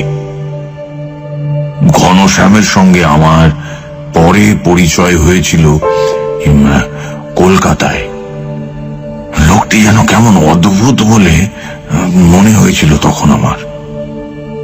কখনো সোজা মুখের দিকে তাকিয়ে কথা বলেন না, চেপে চেপে প্রতিটি কথা বিচার করে করে বলেন। আমার প্রথমেই ধারণা হয়েছিল লোকটি অত্যন্ত ঘুঘু। তবে চন্দ্রশেখরের স্ত্রী সুমিত্রা অবশ্য তার বাপের মতো নয় বলেই শুনেছি। সে জমিদার বাড়ির বউ, অসূর্যম্পস্যা। কিন্তু তার গিন্নিপনার গল্প আমাদের কানে এসেছিল, আর কানে এসেছিল তার অসাধারণ সৌন্দর্যের কথা। তাকে নিয়ে আর তার জমিদারিটি নিয়ে কত সুখেই না থাকতে পারত চন্দ্রশেখর। তা নয়, কোত্থেকে কি এক ভয়াবহ একটা প্রাণী এসে সব ছাড়খাড় করে দিলে। এইসব ভাবতে ভাবতে মনে মনে প্রতিজ্ঞা করলাম, চন্দ্রশেখর আমার বন্ধু, কেবল বন্ধু বলবো না, আমার অনেক বিপদে আপদে পাশে এসে দাঁড়িয়েছে সে। আমার সেই বন্ধুর এই দুঃসময়, সেটা সত্যি বা কাল্পনিক যাই হোক না কেন, তার পাশে আমি দাঁড়াবো, তাকে উদ্ধার করব। এমন সময় হঠাৎ শুনি কি আমার নাম ধরে ডাকছে। চিত্তবাবু, ও চিত্তবাবু। তাকিয়ে দেখি বকুলপুরের বর্ধিষ্ণু চাষী সন্ন্যাসী কৈবর্তর ছেলে বিষ্ণুপদ কৈবর্ত। বিষ্ণুপদ কলকাতায় লেখাপড়া করতে গিয়েছিল। বেশি দূর সেটা চালাতে পারেনি বটে, তবে নিজের গ্রামের প্রতি অশ্রদ্ধাটা পুরোপুরি রপ্ত করে ফেলেছিল। হেদোর কাছে একটা ওষুধের দোকানে চাকরি করত, আর গোয়া বাগানে একটা মেসে থাকতো। মানিকতলার বাজারে তার সঙ্গে মাঝে মধ্যে আমার দেখা হতো। বিষ্ণুপদ বলল, এ কি চিত্তবাবু, আপনি এখানে কি করছেন? আমি বললুম, আমি তো এখানে আসতেই পারি বিষ্ণুপদ, এখানে আমার বন্ধুর বাড়ি। বরং তুমি এখানে কি করছো বলো তো?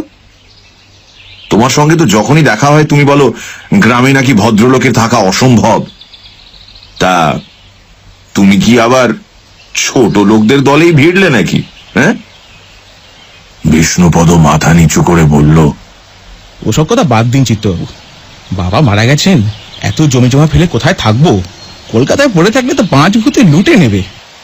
আমি দুঃখিত হয়ে বললুম, সন্ন্যাসীদা মারা গেছেন নাকি? কবে? কি হয়েছিল? বাবা মারা গেছেন 6 মাস হলো। আর কি হয়েছিল? কেন, জমিদার বাবু আপনাকে কিছু বলেননি? রক্তচোষা? হ্যাঁ, লোকে তাই বলে বটে, কিন্তু আমি বিশ্বাস করিনি। তুমি কি বিশ্বাস করো? আমার ধারণা এটা একটা কোনো নতুন ধরনের ছোঁয়াচে রোগ, যা জীবজন্তু মানুষকে রক্তশূন্য করে ফেলে। আর এই রোগটা এমন একটা জীবাণু থেকে হয় যা কোনো মানুষ বা জন্তুর শরীরে ঢুকলে 20-22 দিন সময় নেয় তৈরি হয়ে নেবার। যেমন ধরুন ম্যালেরিয়া। ম্যালেরিয়া? না বিষ্ণুপদ, তোমার উপমাটা ঠিক হলো না। তবে তুমি যে কি বলতে চাইছো তা বুঝতে পারছি। তার মানে ও গাঁয়ের পণ্ডিত মশাই যা দেখেছেন, বা এই 3টে গাঁয়ের লোক যে নিশির ডাকটাকের কথা বলছে, সেগুলো তুমি মনে করো মিথ্যে? আরে মিথ্যে নয়, বলবো কুসংস্কার। কুসংস্কার। আর এসবের জন্যই তো আমি গ্রাম ছেড়ে কলকাতায় গিয়ে থাকি। আমাদের কথাবার্তা হতে দেখে ইতিমধ্যে চারপাশে কয়েকজন গ্রামবাসী দাঁড়িয়ে পড়েছিল। তাদের মধ্যে চন্দ্রশেখরের খাজাঞ্চি নিমাই পাটোয়ারির ছোট ভাই গোবিন্দও ছিলেন। গোবিন্দ লেখাপড়া বেশি করেননি, কিন্তু সৎ সজ্জন লোক বলে পরিচিত ছিলেন। তিনি বিষ্ণুপদর কথা শুনে হঠাৎ চটে উঠলেন, বললেন, তোমার ওখানে গিয়েই থাকা উচিত বিষ্ণু। তোমার মতো অপদার্থ গাধা আরে গায়ে ঢোকাই উচিত না। আমি আশ্চর্য হয়ে বললুম, কি হলো গোবিন্দদা, এত চটে উঠলেন কেন? আর চটবো না? যেখানে আমাদের জীবন মরণের সমস্যা, সেখানে উনি বলছেন কিনা এটা আমাদের কুসংস্কার। এমন লোককে জুতো বেটা করতে ইচ্ছা করে কিনা তুমি বলো চিত্তপ্রসাদ। আপনি এই নিশির ডাক শুনেছেন? গোবিন্দর মুখের ভাবটা কেমন একরকম হয়ে গেল।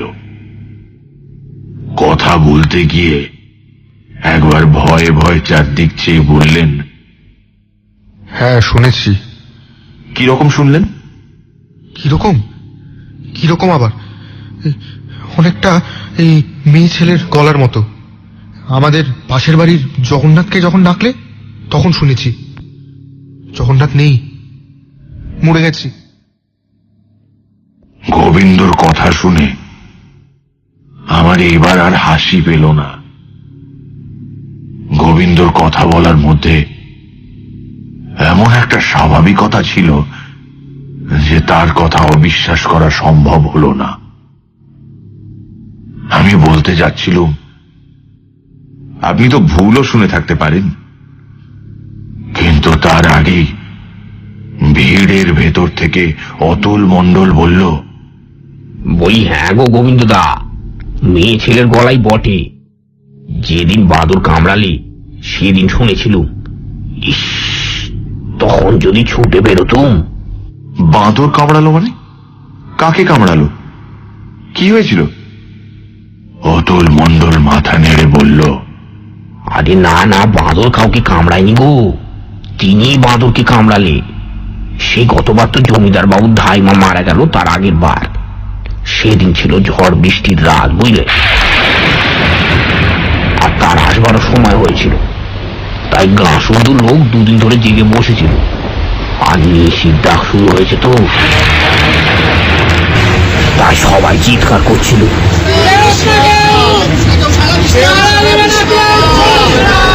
কোন কোন বাড়িতে খানিক অন্তর অন্তর শাঁখ বাজছিল, আর বৃষ্টিও নেমেছিল বটে।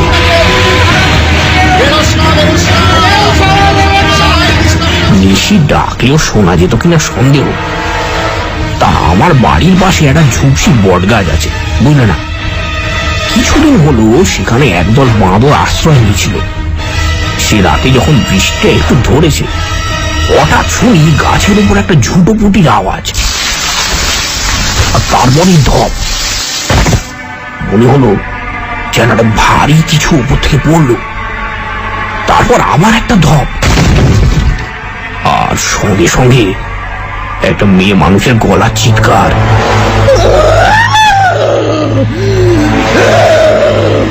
মানে ব্যথা পেলে তারা যেমন কোকিয়ে ওঠে তেমনি। আমি তো শুনে বেরোতে যাচ্ছিলাম, আমার পরিবার আমার কাছা চেপে ধরলে, বেরোতেই দিলে না। আমি জিজ্ঞেস করলুম, তারপর? তারপর আর কি, পরদিন সকালে গাছতলা গিয়ে দেখি একটা গোদা বানর মরে পড়ে আছে, আর বট গাছ খালি। ভোর হতে না হতেই পুরো দলটা গাঁ ছেড়ে পালিয়ে গেছে। শুনতে শুনতে আমার কেমন যেন মনের মধ্যে সবকিছু গোলমাল পাকিয়ে যেতে লাগলো। এতগুলো শিক্ষিত, অর্ধশিক্ষিত বা সম্পূর্ণ নিরক্ষর লোক একসঙ্গে জোট পাকিয়ে অনবরত মিথ্যে কথা বলে যাচ্ছে। হ্যাঁ, কার স্বার্থে? আমাকে বোকা বানিয়ে মজা পাওয়া এর উদ্দেশ্য হতে পারে না। এর পেছনে কোনো একটা সত্য লুকিয়ে আছে। অশিক্ষা আর কুসংস্কারের গোলক ধাঁধায় পড়ে হয়তো তার এমন একটা হাস্যকর রূপ তৈরি হয়েছে। কিন্তু সেই সত্যটা কি? এতগুলো প্রাণ গেছে সেটা তো রসিকতা নয়। তাছাড়া কাল শুতে যাবার আগে বসন্ত একটা কথা বলেছিল, তারই বা মানে কি? আমি হঠাৎ গোবিন্দদার দিকে ফিরে বললুম, আচ্ছা গোবিন্দদা, কাল রাত্রি কি? গোবিন্দ গম্ভীর মুখ তুলে আমার দিকে তাকালেন, বললেন, তুমিও শুনেছ কথাটা। পণ্ডিত মশাই বললেন, কাল রাত্রি মানে যে রাত্রে মানুষের ঘরে মৃত্যু নেমে আসে, সে রাত ভীষণ বিপদের রাত। আমাদের গায়ে সেই কাল রাত্রি নেমেছে চিত্তপ্রসাদ, কেউ আমাদের উদ্ধার করতে পারবে না। একে একে আমরা সবাই যাব। তবে হ্যাঁ, মৃত্যুটা বোধহয় খুব তাড়াতাড়ি আসে, বেশি কষ্ট পেতে হয় না, সেটাই যা বাঁচোয়া। কাল রাত্রি নেমেছে আর আপনারা সবাই মহানন্দে তার ছোবলের মুখে গলা বাড়িয়ে দেবেন? হ্যাঁ, বাঁচবার চেষ্টা করবেন না? সবাই একজোট হয়ে দাঁড়িয়ে এই বিপদের মোকাবিলা করবেন না আপনারা? গোবিন্দ মৃদু হেসে ঘাড় নাড়লেন। কোনো লাভ নেই চিত্তপ্রসাদ, চেষ্টা কি আমরা করিনি? কিন্তু দৈব বড়ই প্রবল হে, তার সঙ্গে লড়াই করার সাধ্য আমাদের নেই। দৈবকে হারানো যায় না, আমি তা বিশ্বাস করি না গোবিন্দদা। একটু চেষ্টা, একটু মনের জোর থাকা চাই। আর সাধ্য, টাকা পয়সা? আমি কলকাতায় গিয়ে আপনাদের এই বিপদের কথা বলে আন্দোলন করব। দেখবেন সমস্ত দেশের মানুষ আপনাদের পাশে এসে দাঁড়াবে। টাকা পয়সা যা দরকার আমি তার ব্যবস্থা করব। আর চন্দ্রশেখর তো আছেই। আমি চন্দ্রশেখরের নাম করতেই একটা অদ্ভুত ব্যাপার ঘটল। স্তম্ভিত হয়ে দেখি চন্দ্রশেখরের নাম শুনেই সেই ভিড়ের প্রায় প্রত্যেকটি লোক মুখ বিকৃত করল। আমি তো অবাক। এতদিন আমার ধারণা ছিল বকুলপুর গ্রামের প্রত্যেকটি লোক চন্দ্রশেখরকে দেবতার মতো শ্রদ্ধা করে, কিন্তু এটা কি হলো? আমি এত আশ্চর্য হয়েছিলুম যে বোধহয় আমার মুখ দেখে সেটা সবাই বুঝতে পেরেছিল। গোবিন্দ তাড়াতাড়ি ব্যাপারটা সামলানোর জন্য বললেন, হ্যাঁ, তা তো বটেই, তা তো বটেই। জমিদার বাবু আছেন, তুমি আছো, দেশের আর 5 জন আছেন। দেখো যদি কিছু করে উঠতে পারো। আমি ততক্ষণে বিস্ময়টা কাটিয়ে উঠেছি, আর এও বুঝেছি যে গোলমালটা অনেক গভীরে পৌঁছেছে। কাজেই সাবধানে বললুম, নিশ্চয়ই করব গোবিন্দদা, আর আপনাদের সঙ্গে পরামর্শ করেই করব। আজ সন্ধেবেলা আপনারা আসুন না চন্দ্রশেখরের বাড়িতে, একটা আলোচনা করা যাবে। আলোচনা? আলোচনা তো অনেক হলো চিত্তপ্রসাদ, তাতে আর লাভটা কি হচ্ছে? এর আগে পরামর্শ করে যা কিছু করা হয়েছে তাতে সুরাহা তো কিছু হয়নি, উল্টে কতগুলো প্রাণ বেঘরে গেছে। তার চেয়ে এখন আমরা যেমন ভাবে চালাচ্ছি তেমনি ভাবেই চলুক। আর আর এমনিতেও তার আসবার সময় তো প্রায় হয়ে এলো। এখন সন্ধে হলেই যে যার ঘরে দৌড় দিয়ে সারা রাত জেগে শাঁখ বাজাবে, কাসর বাজাবে, চিৎকার করবে, যাতে বাইরের কোনো শব্দ শোনা না যায়, আর কেউ যেন বাইরে না থাকে, তাহলেই হবে, বুঝেছ? আর তাছাড়া নতুন করে কোনো পরামর্শের দরকার দেখি না চিত্তপ্রসাদ। যদি তুমি নিজের বিবেচনায় কিছু করতে পারো তো করো। বলে গোবিন্দদা আস্তে আস্তে চলে গেলেন। ভিড়ের লোকজনও যে যার মতো চলে গেল। দেখি হতবাক আমি আর বিষ্ণুপদ কেবল এই দুজনেই দাঁড়িয়ে আছি। বিষ্ণুপদ মৃদু হেসে বলল, দেখলেন তো চিত্তবাবু, এই আমাদের গায়ের লোক। আমি চটকা ভেঙে বললুম, গায়ের লোককে দোষ দিও না বিষ্ণুপদ। ওরা যে একটা ভয়ঙ্কর বিপদের মুখে দাঁড়িয়ে আছে এতে তো কোনো সন্দেহ থাকতে পারে না। ওদের সহানুভূতি দেখাতে না পারো, অন্তত ঠাট্টা করো না। কিন্তু একটা ব্যাপারে আমার ভীষণ খটকা লাগছে।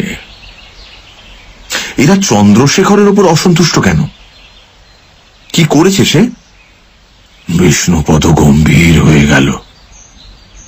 তারপর বলল, আপনি এদের ওপর সহানুভূতি দেখাতে বললেন না? কোত্থেকে সহানুভূতি আসবে বলতে পারেন?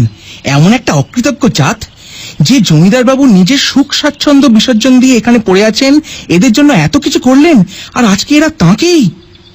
বলতে বলতে বিষ্ণুপদ থেমে গেল। আমি বললুম, থেমো না বিষ্ণুপদ, কি হয়েছে বলো? এরা চন্দ্রশেখরকে সন্দেহ করছে, ভাবছে এই মৃত্যুগুলোর পেছনে চন্দ্রশেখরের হাত। হ্যাঁ বিষ্ণুপদ? বিষ্ণুপদ নীরবে ওপরে নিচে ঘাড় নাড়ল। আমি উত্তেজিত হয়ে বললুম, কিন্তু কেন? তার অপরাধ কি? বিকৃত মুখ করে বিষ্ণুপদ বলল, অপরাধ? প্রথমত, তিনি যেসব নাইট ওয়াচ বসিয়েছিলেন তাদের অনেকেই মারা গেছে।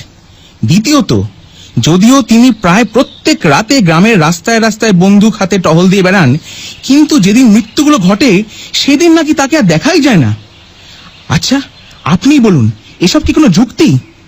আরে ওদের কথাই যদি মেনে নিতে হয় তাহলে তো জমিদার বাবুকে কোনো সন্দেহ করার প্রশ্নই ওঠে না। ওদের কি কথা?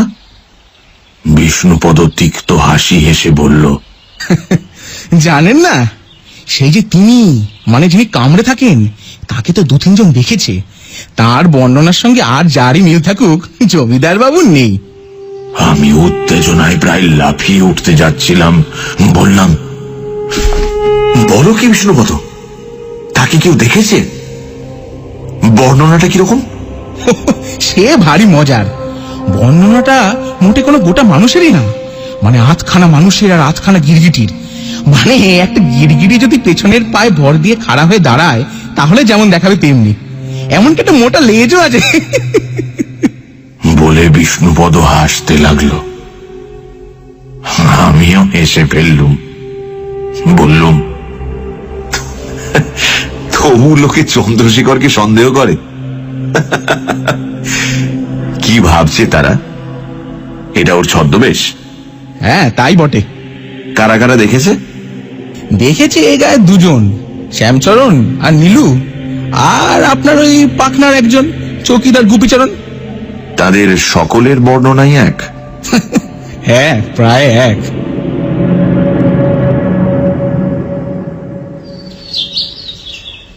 যখন বাড়ি ফিরলুম তখন বেশ বেলা হয়েছে। দেখি বৈঠকখানা ঘরে আমাদের খাওয়ার জায়গা করছে বসন্ত। আমাকে আসতে দেখে বসন্ত বলল, এতক্ষণ কোথায় ছিলেন রায়বাবু? জমিদার বাবু অনেকক্ষণ আপনাকে খুঁজছেন। আপনি চান করে আসুন, আমি কাছারি বাড়িতে গিয়ে খবর দিয়ে আসি।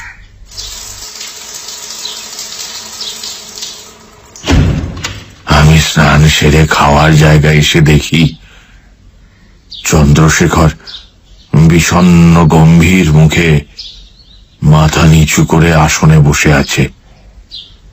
আমার পায়ের শব্দ শুনে মুখ তুলে বলল, এসো চিত্তপ্রসাদ, কোথায় গিয়েছিলে? আমি ওর পাশে বসে বললুম, এই গ্রামটা একটু ঘুরতে গিয়েছিলাম। চন্দ্রশেখর একটু চুপ করে থেকে জিজ্ঞেস করলো, কিছু শুনলে? আমি চুপ করে রইলুম। চন্দ্রশেখর দীর্ঘ শ্বাস ফেলে বলল, শুনেছ না? এবার বুঝেছ কেন আমি তোমাকে ডেকে এনেছি? তুমি আইনজ্ঞ, বুদ্ধিমান, আর তুমি আমার বন্ধু। এই বিপদ থেকে তুমি আমাকে উদ্ধার করতে পারো। আমার প্রজাদের জীবন আমি রক্ষা করতে পারিনি। আমার সংসার ভেঙে যাচ্ছে, আমি পাগল হয়ে যাচ্ছি চিত্তপ্রসাদ। সংসার ভেঙে যাচ্ছে কেন? ওই যে প্রজারা আমার নামে যে সন্দেহ করে তা সুমিত্রার কানে পৌঁছেছে। তারপর থেকে সে আর এই বাড়িতে থাকতে চায় না। সারাদিন ঘুরে ঘুরে বেড়ায়, রাত্রে এক ঘরে থাকতে চায় না। তার উপর বাড়ির ভেতরে ধাইমা মারা যাওয়ার পর সে তো প্রায় নাওয়া খাওয়া ত্যাগ করেছে। আমি বেশি কাছে গেলেই ভয়ে সাদা হয়ে যাচ্ছে, আর মুখে শুধু ওই এক কথা, আমাকে বাপের বাড়ি রেখে এসো, আমি এখানে এক মুহূর্ত থাকতে চাই না। তুমি বলো চিত্তপ্রসাদ, আমি কি করতে পারি? ঘনশ্যাম রায়কে খবর দিয়েছ? হ্যাঁ, শ্বশুর মশাইকে খবর দিয়েছি, তিনি আসবেন বলেছেন। তবে তিনি ব্যস্ত লোক, চট করে চলে আসা তো সহজ নয় তার পক্ষে। এদিকে সময় এগিয়ে আসছে, আর যতই সময় এগিয়ে আসছে সুমিত্রা ততই আতঙ্কে দিশেহারা হয়ে পড়ছে। তা তুমি সুমিত্রাকে নিয়ে বাইরে কোনো জায়গা থেকে কিছুদিন ঘুরে এসো না। সুমিত্রার সন্দেহ কাটবে আর তুমিও একটু বিশ্রাম পাবে। না চিত্তপ্রসাদ, তা হয় না। আমি যে এই কথাটা চিন্তা করিনি তা নয়, কিন্তু মনে করো আমার যেমন দুর্ভাগ্য, হয়তো বাইরে গেলুম আর সেবারই কিছু হলো না, তখন কি হবে? আমি কি আর কোনোদিন এ গায়ে ঢুকতে পারবো? ঢুকলে সবাই আমাকে ছিঁড়ে টুকরো টুকরো করে ফেলবে না? হ্যাঁ, তা বটে। তাহলে তুমি ঘনশ্যাম রায়কে একটা আর্জেন্ট টেলিগ্রাম পাঠাও। তাও পাঠিয়েছি, আশা করছি কাল পরশুর ভেতরেই উত্তর পাবো। কিন্তু চন্দ্রশেখর, সুমিত্রা যদি আর না ফিরে আসে? ও নিশ্চয়ই ফিরে আসবে, তুমি দেখো। এই রহস্যের জাল ছিঁড়ে ফেলে ও নিশ্চয়ই নিজের ভুল বুঝতে পারবে, কিন্তু কত দিনে? এই প্রশ্নের উত্তর আমার জানা ছিল, কাজেই চুপ করে রইলুম।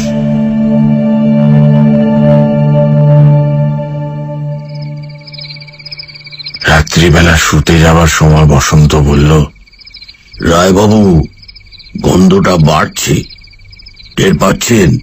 কোন গন্ধটা বসন্ত? আমার নাকে তো নানা রকম গন্ধ আসছে। কাল রাত্রির গন্ধ, মৃত্যুর গন্ধ। আমি শুয়ে পড়ে বললুম, মৃত্যুর গন্ধ যে কেমন তা তো আমার জানা নেই বসন্ত, কাজেই সেটা বাড়ছে না কমছে তা আমি বলবো কি করে বলো? বসন্ত আমার কথার খোঁচাটা বুঝলো কিনা কে জানে। অনেকক্ষণ চুপ করে বসে রইল। তারপর আমার যখন প্রায় ঘুম এসে গেছে তখন হঠাৎ আমাকে ডেকে বলল, রায়বাবু, আমার চোখটা একটু দেখবেন। কি পাগলামো হচ্ছে বসন্ত, শুয়ে পড়ো। আর বলতে বলতেই ওর দিকে চোখ পড়ায় বিস্ময়ে স্তম্ভিত হয়ে গেলুম। দেখি ওর চোখ দুটোর মধ্যে মনি নেই, পুরোটাই সাদা। কোন রকমে বললাম, কি করছো বসন্ত? এমন চোখ কপালে তুলে বসে আছো কেন? বসন্ত বসন্ত চোখ বন্ধ করে হাসলো, বলল, চোখ কপালে তুলিনি রায়বাবু, মনি দুটো দেখতে পাননি, তাই না? যাক, ভালোই হয়েছে। ভালো হয়েছে মানে? কি ভালো হয়েছে? মনি না দেখতে পাওয়ার মধ্যে ভালোটা কোথায় বসন্ত? আছে রায়বাবু, একে আমরা বলি চক্ষু ক্ষীর।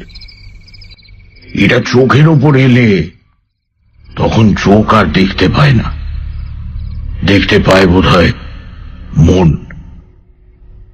কিভাবে হয় জানি না, তখন অনেক কিছু দেখতে পাই যা সাদা চোখে কখনো দেখা যায় না। সব সময় তো এটা আসে না, কখনো সখনো কালে ভদ্রে আসে। যখন আসে তখন পৃথিবীটার রূপই পাল্টে যায়। মনে মনে বড্ড চাইছিলুম এটা যেন আসে, প্রার্থনা করছিলুম যদি কোনো পুণ্য ফল আমার থাকে তাহলে এই ভীষণ বিপদের দিনে যেন এটা পাই। দেখো বসন্ত, সারাদিন ধরে নানা রকম ভয়ঙ্কর ভয়ঙ্কর সব কথা শুনতে হয়েছে, তার উপর তুমি এলে তোমার চক্ষু ক্ষীর না চক্ষু স্থির কি সব নিয়ে আমি না আর সহ্য করতে পারছি না। এবার ঘুমোতে দাও। কাল আবার সকালবেলা বেরোতে হবে মোটা ল্যাজওয়ালা আধখানা মানুষ আর আধখানা গিরগিটি সন্ধানে। কি যে সব হচ্ছে কে জানে, বুঝতে পারছি না। আমি কি একটা পাগলা গারদের মধ্যে এসে পড়লুম, না সবাই আসলে সুস্থ, কেবল আমি পাগল হয়ে গেছি? পাগল কেউ হয়নি রায়বাবু, কেবল একটা কথা মনে রাখা দরকার, আমরা রোজ যা চোখে দেখি বা কানে শুনি তার বাইরেও অনেক কিছু হয় বা আছে যা কল্পনা করাও আমাদের পক্ষে অসম্ভব। শেক্সপিয়ারও এরকমই কি একটা কথা যেন বলেছিলেন বটে।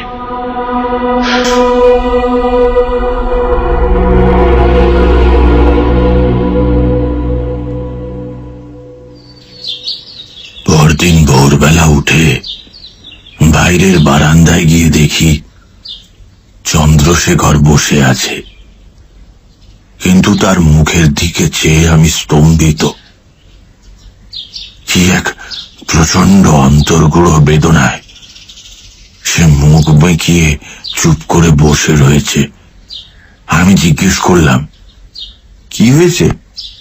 সুমিত্রা আমাকে আলটিমেটাম দিয়েছে গতকাল, যেভাবেই হোক আজ রাত্রের মধ্যেও চলে যাবেই। আমি যতক্ষণ ব্যবস্থা না করছি ততক্ষণ সে অন্য জল স্পর্শ করবে না বলে দিয়েছে। বলো কি? এ তো মহাবিপদ দেখছি। ঘনশ্যামবাবুর কাছ থেকে কোনো খবর পেলে? না, আজ আসবে হয়তো। তবে তুমি ভেতরে গিয়ে বৌঠানকে বলো যেন আজকের দিনটা অপেক্ষা করেন, তারপরে কাল না হয় অন্য ব্যবস্থা নেওয়া যাবে। যাও। কি ব্যবস্থা নেবে তুমি? ধাইমা মারা গেছেন আজ 17 দিন হলো। আরেকটা মৃত্যু আসছে আর দিন 4 মধ্যে। গাঁয়ের লোক রাত্রে বেরোনো বন্ধ করেছে। পাইকদের বা বেহারাদের কাউকে বললেও কেউ এখন বেরোবে না, কেটে ফেললেও নয়। আরে দিনে দিনে যাবে, দিনে দিনে চলে আসবে, কি আছে তাতে? আরে তুমি শুধু তাদের নিরাপত্তার কথা ভাবছো, তাদের তো পরিবার রয়েছে, তারা তো তাদের কথা ভাবছে। সে কথা ঠিক। তাহলে কি করবে? তাই তো বুঝতে পারছি না। সুমিত্রা আমাকে যাই সন্দেহ করুক না কেন, তার জন্য যদি নাওয়া খাওয়া ত্যাগ করে ভয়ের চোটে একটা ভালো মন্দ করে বসে, তাহলে আমি কোথায় যাব বলতে পারো? সত্যি তো, এ তো মহা অসুবিধা দেখতে পাচ্ছি। তা এমন কেউ নেই যার পরিবার নেই? আছে, তার গরুর গাড়িও আছে, আমাদের রামকৃষ্ণ গাড়োয়ান। কিন্তু সে বেটা বদ্ধ মাতাল। অন্তত 2 পাইক ছাড়া সুমিত্রাকে তার হাতে ছাড়ি কি করে? 2 দিনের পথ। তুমি সঙ্গে যাও না? না চিত্তপ্রসাদ, তা হয় না। বললুম না, সময় হয়ে এসেছে। আমার বুকের ভেতরটা কেমন ছ্যাঁক করে উঠল। বললাম, তুমি এখন কিছুতেই যেতে পারো না? দৃঢ়ভাবে মাথা নেড়ে চন্দ্রশেখর বলল, না, অন্তত এই কটা দিন নয়। সানডে সাসপেন্স, শুধুমাত্র রেডিও মির্চি 98.3 FM এ। It's hot. গল্পের পরবর্তী অংশ ব্রেকের পর। It's hot.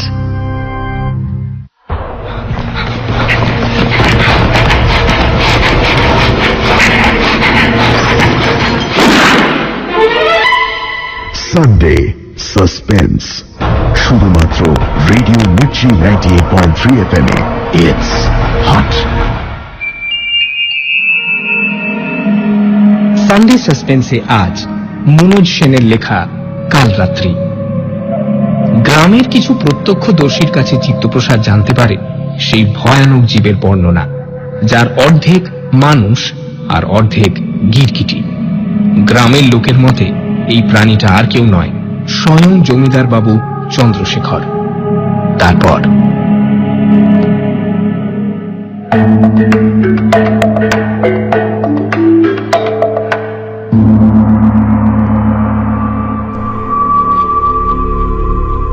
কেমন যেন ধাঁধা লেগে গেল আমার। কোথায় একটা গোলমাল লাগছে। মনটা স্থির করে কিছুতেই একটা পরিষ্কার মীমাংসায় আসতে পারছি না। চন্দ্রশেখর কাছারি চলে যাবার পর অন্যমনস্কভাবে আমি বের হলাম শ্যামাচরণ আর নীলুর খোঁজে।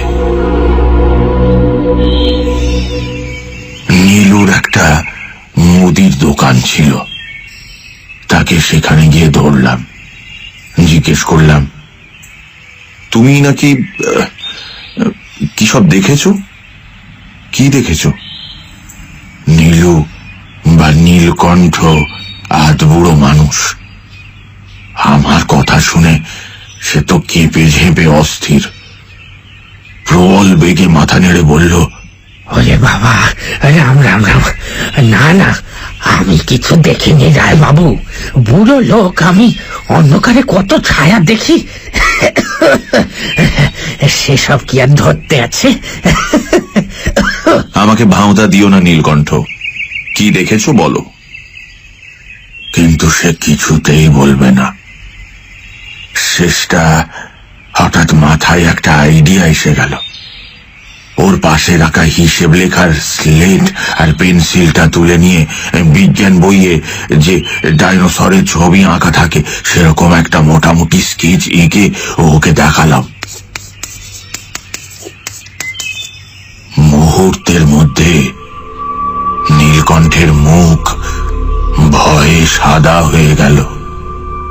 ফিস ফিস করে আমাকে জিজ্ঞেস করলো, তবে তুমিও দেখেছো রায় দাদা? তবে তুমিও দেখেছো? কোনো রকমে নিজেকে সামলে নিয়ে বললাম, হ্যাঁ দেখেছি, তবে অনেক দূর থেকে তো, কতটা উঁচু বুঝতে পারিনি। আচ্ছা তুমি বলতে পারো? আমি তো খুব কাছ থেকে দেখিনি, আর এক লহমার জন্য তো, তবে মনে হয় এক মানুষ কি তার চেয়ে একটু বেশি উঁচু হবে। রাম রাম রাম রাম রাম রাম রাম রাম। স্লেটটা ধার নিয়ে গেলাম শ্যামাচরণের কাছে। সে মাঠে কাজ করছিল। আমার ছবি দেখে সে আমার শিল্প প্রতিভার উচ্ছ্বসিত প্রশংসা করতে লাগলো, আর তারও মতে দেখলুম সেটা এক মানুষ সমান উঁচু হবে, আর চোখের পলকে ছুটে বেরিয়ে যায়। শরীরটা যতই ভারী দেখাক না কেন, অবিশ্বাস্য তার গতিবেগ। শ্যামাচরণের কাছ থেকে ফিরে আসতে আসতে দেখলাম মনটা কেমন অসাড় হয়ে যাচ্ছে। এটা কি দুঃস্বপ্ন? এতে কোনো সন্দেহ থাকতে পারে না যে নীলকণ্ঠ আর শ্যামাচরণ আলাদা আলাদা সময় সাদা চোখে, অবশ্য আবছায়া অন্ধকারে, একটা অতিকায় সরীসৃপের অবয়ব দেখেছে। তারা মিথ্যে কথা বলছে না, কারণ আমার মতো ঘাঘু উকিলকে এরকম পর্বত প্রমাণ ধাপ্পা দেওয়া তাদের সাধ্যের বাইরে। তাছাড়া এতে এদের কোনো স্বার্থও থাকতে পারে না। তাহলে এরকম একটা জীব দিন 20-22 কোথায় লুকিয়ে থাকে? চারদিকে যে জঙ্গল আছে সেগুলো এমন কিছু মারাত্মক গভীর, বা সেখানে একদম যে কোনো লোকজন চলাচল করে না তা তো নয়। আর জঙ্গলের দিকে যারা থাকে তারা তো তেমন মরেনি, বরং বেশি মারা গেছে তারা যারা গ্রামের ভেতরের দিকে থাকে। অতএব ধরে নিতে হয় প্রাণীটি গ্রামের ভেতরেই কোথাও লুকিয়ে আছে। কিন্তু সকলের দৃষ্টি এড়িয়ে সে থাকে কোথায়? কেউ কি তাকে লুকিয়ে রাখে? আর দিন 20-22 অন্তর সে ক্ষুধার্ত হলে তাকে ছেড়ে দেয়? তাহলে নিশির ডাক, সেটা যদি সত্যি হয় তাহলে বলতে হবে কেউ সেই সরীসৃপটি সঙ্গে নিয়ে বেরোয়, তাকে শিকার ধরে নিতে সাহায্য করে। কিন্তু সে কে? আর এরকম একটা অতিকায় সরীসৃপ লুকিয়ে রাখার মতো জায়গাই বা কোথায়? তাহলে কি জমিদার বাড়ি? অসম্ভব নয়। ও বাড়ির তো মাত্র একটা অংশে চন্দ্রশেখর থাকে, আর বেশিরভাগ অংশই তো তালা বন্ধ হয়ে পড়ে থাকে। ওদিকে কি কিছু আছে?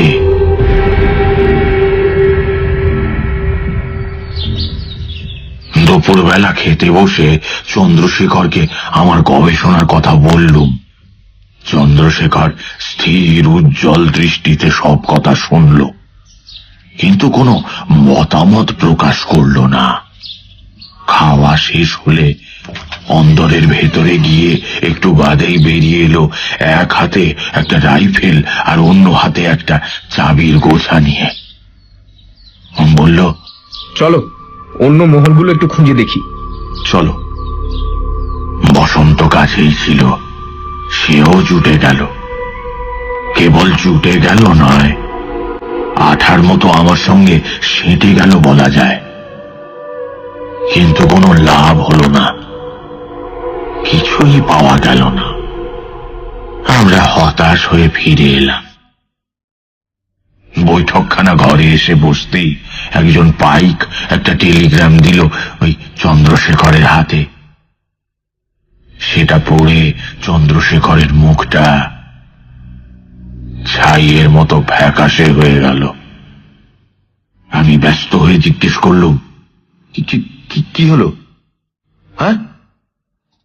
ভাঙা গলায় চন্দ্রশেখর বলল, শ্বশুর মশাইয়ের তার, উনি আসছেন, তবে আরো 7 দিন বাদে। সেদিন সন্ধেবেলা চন্দ্রশেখর আমাকে ওর অন্দরমহলের বসবার ঘরে ডেকে পাঠালো। ঘরে ঢুকে দেখি ঘরের মাঝখানে চন্দ্রশেখর দাঁড়িয়ে রয়েছে। মুখটা লাল টকটক করছে, আর এক কোণে পেছন ফিরে গোমটা টানা একটি মেয়ে।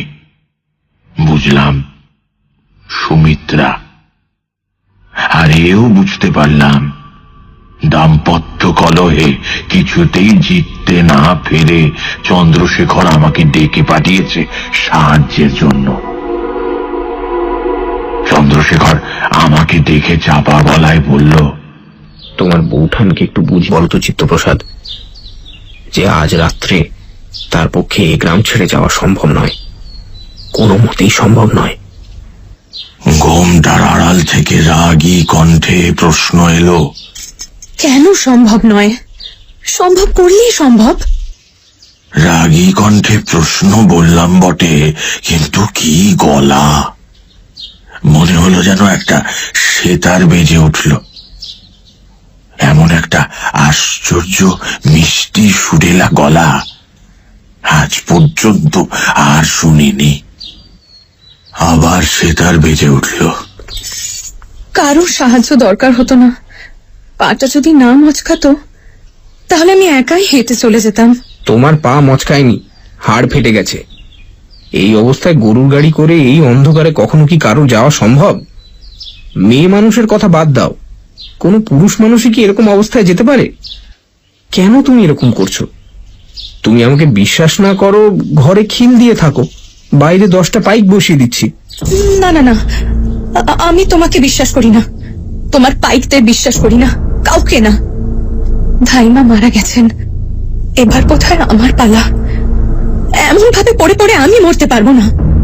আমি চলে যাব, আজই চলে যাব। চন্দ্রশেখর আমার দিকে ফিরে বলল, আতঙ্কের এমন ভয়ঙ্কর রূপ এর আগে কখনো দেখেছো চিত্তপ্রসাদ? আমি কিন্তু তখন অন্য কিছু দেখছিলাম। মনে মনে একটা কুৎসিত ছবি এঁকে ফেলেছিলাম। আমি মোটামুটি শিক্ষিত লোক, ভদ্র সন্তান, একটা আদর্শের অনুগামী, যে আদর্শের একটা প্রধান ভিত্তি হচ্ছে সচ্চরিত্রতা। কিন্তু সেই আমার মনের মধ্যে অদ্ভুত কলুষিত চিন্তা অবচেতনের ক্লেদাক্ত গহ্বর থেকে সাপের মতো ফনা তুলে দাঁড়ালো। সুমিত্রার গলা শুনে আমার মাথার মধ্যে কেমন সব গোলমাল হয়ে গেল। আমি ভাবলাম, সুমিত্রা শুনেছি অপরূপ সুন্দরী, এমন কণ্ঠস্বর যার, সে অসাধারণ না হয়ে যায় না। তার উপর তার পা ভাঙা, অতএব প্রায় চলশক্তিহীন বলা চলে। একটা মাতাল গাড়োয়ানের গাড়িতে একে নিয়ে অন্ধকার পথ দিয়ে যাওয়ার সুযোগ একটা পুরুষ মানুষের জীবনে 2 বার আসে না। চন্দ্রশেখর জাহান্নামে যাক, এমন সুযোগের সদ্ব্যবহার করব না, এমন নির্বোধ বন্ধু আমি নই। আমি বললাম, ঠিক আছে, বৌঠান যখন এত ব্যস্ত হয়ে পড়েছেন, তখন আমি না হয় ওকে পৌঁছে দিয়ে আসবো। চন্দ্রশেখর অত্যন্ত আশ্চর্য হয়ে বলল, তুমি যাবে? বেশ, তাই হোক। তবে সঙ্গে বসন্তকে নিয়ে যাও। আমার মাথায় চড়াত করে রক্ত উঠে গেল। কোন রকমে সামলে নিয়ে বললুম, কেন? বসন্ত কেন? তুমি কি মনে করো আমি নিজেকে রক্ষা করতে পারি না? চন্দ্রশেখর স্থির গলায় বলল, না, তা নয়।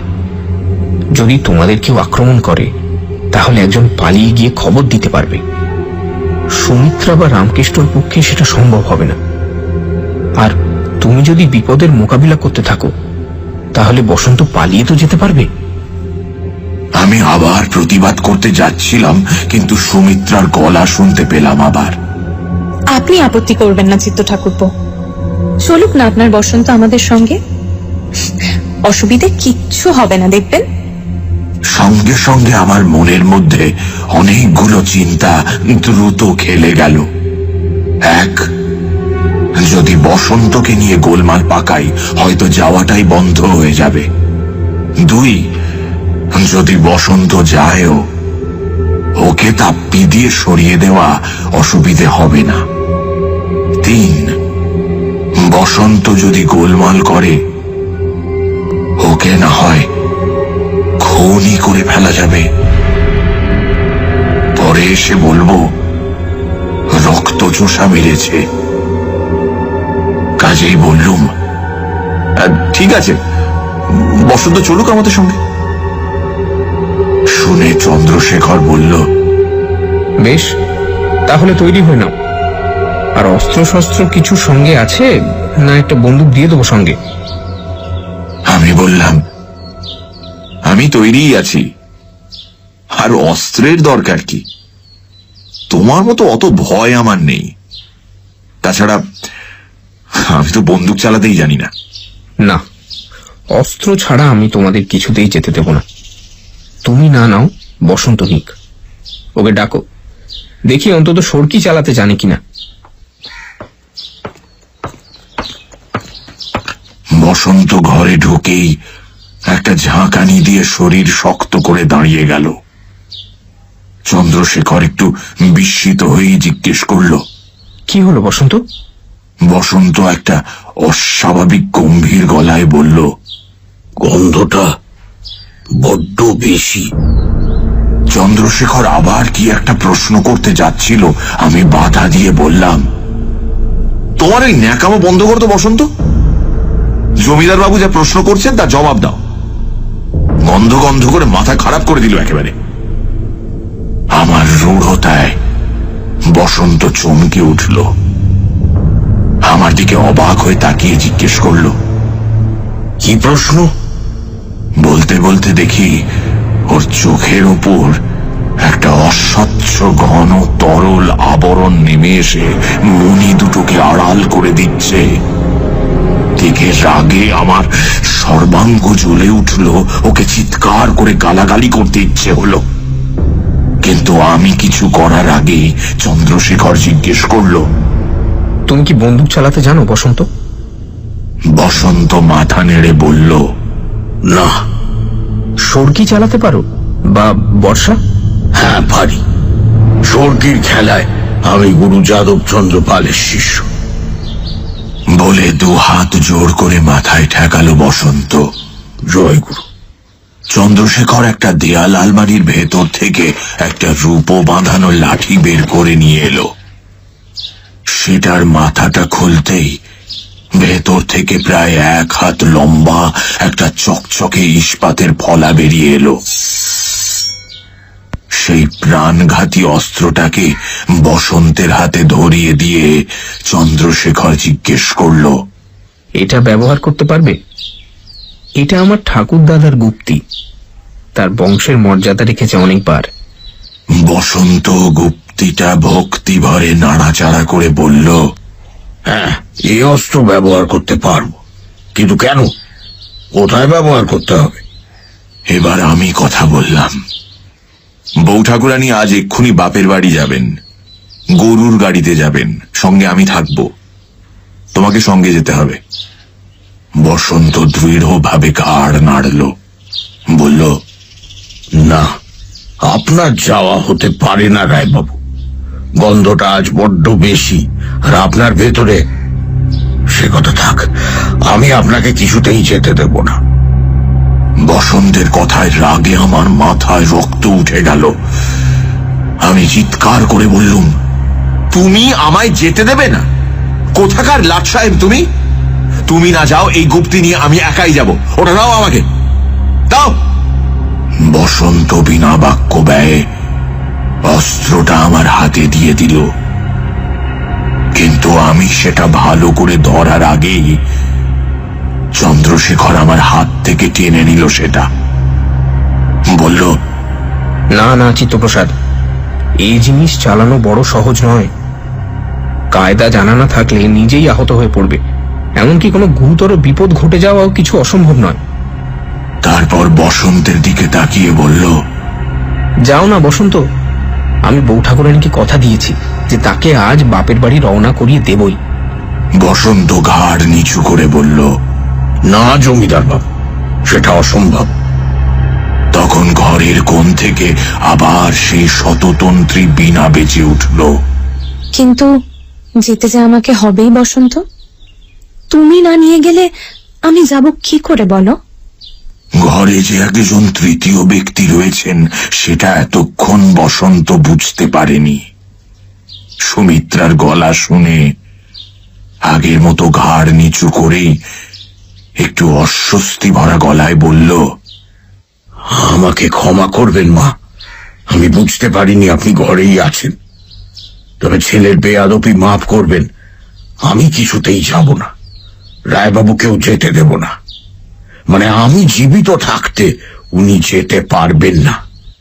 শুনে আমি বলতে গেলুম যে জীবিত তুমি থাকবে না, কিন্তু তার আগে সুমিত্রা বলে উঠল, আমার অনুরোধ তুমি রাখবে না বসন্ত? বলতে বলতে এসে বসন্তর সামনে দাঁড়ালো। বসন্ত যথারীতি চোখ নিচু করে বলল, না বউ ঠাকুরুন, আমায় মাফ করতে হবে, আজ গন্ধটা বড্ড বেশি। তখন সুমিত্রা একটা অদ্ভুত কাজ করল, এমন কাজ যা সে যুগে কোনো জমিদার বাড়ির বউয়ের পক্ষে করা শুধু অদ্ভুতই নয়, অসম্ভব ছিল।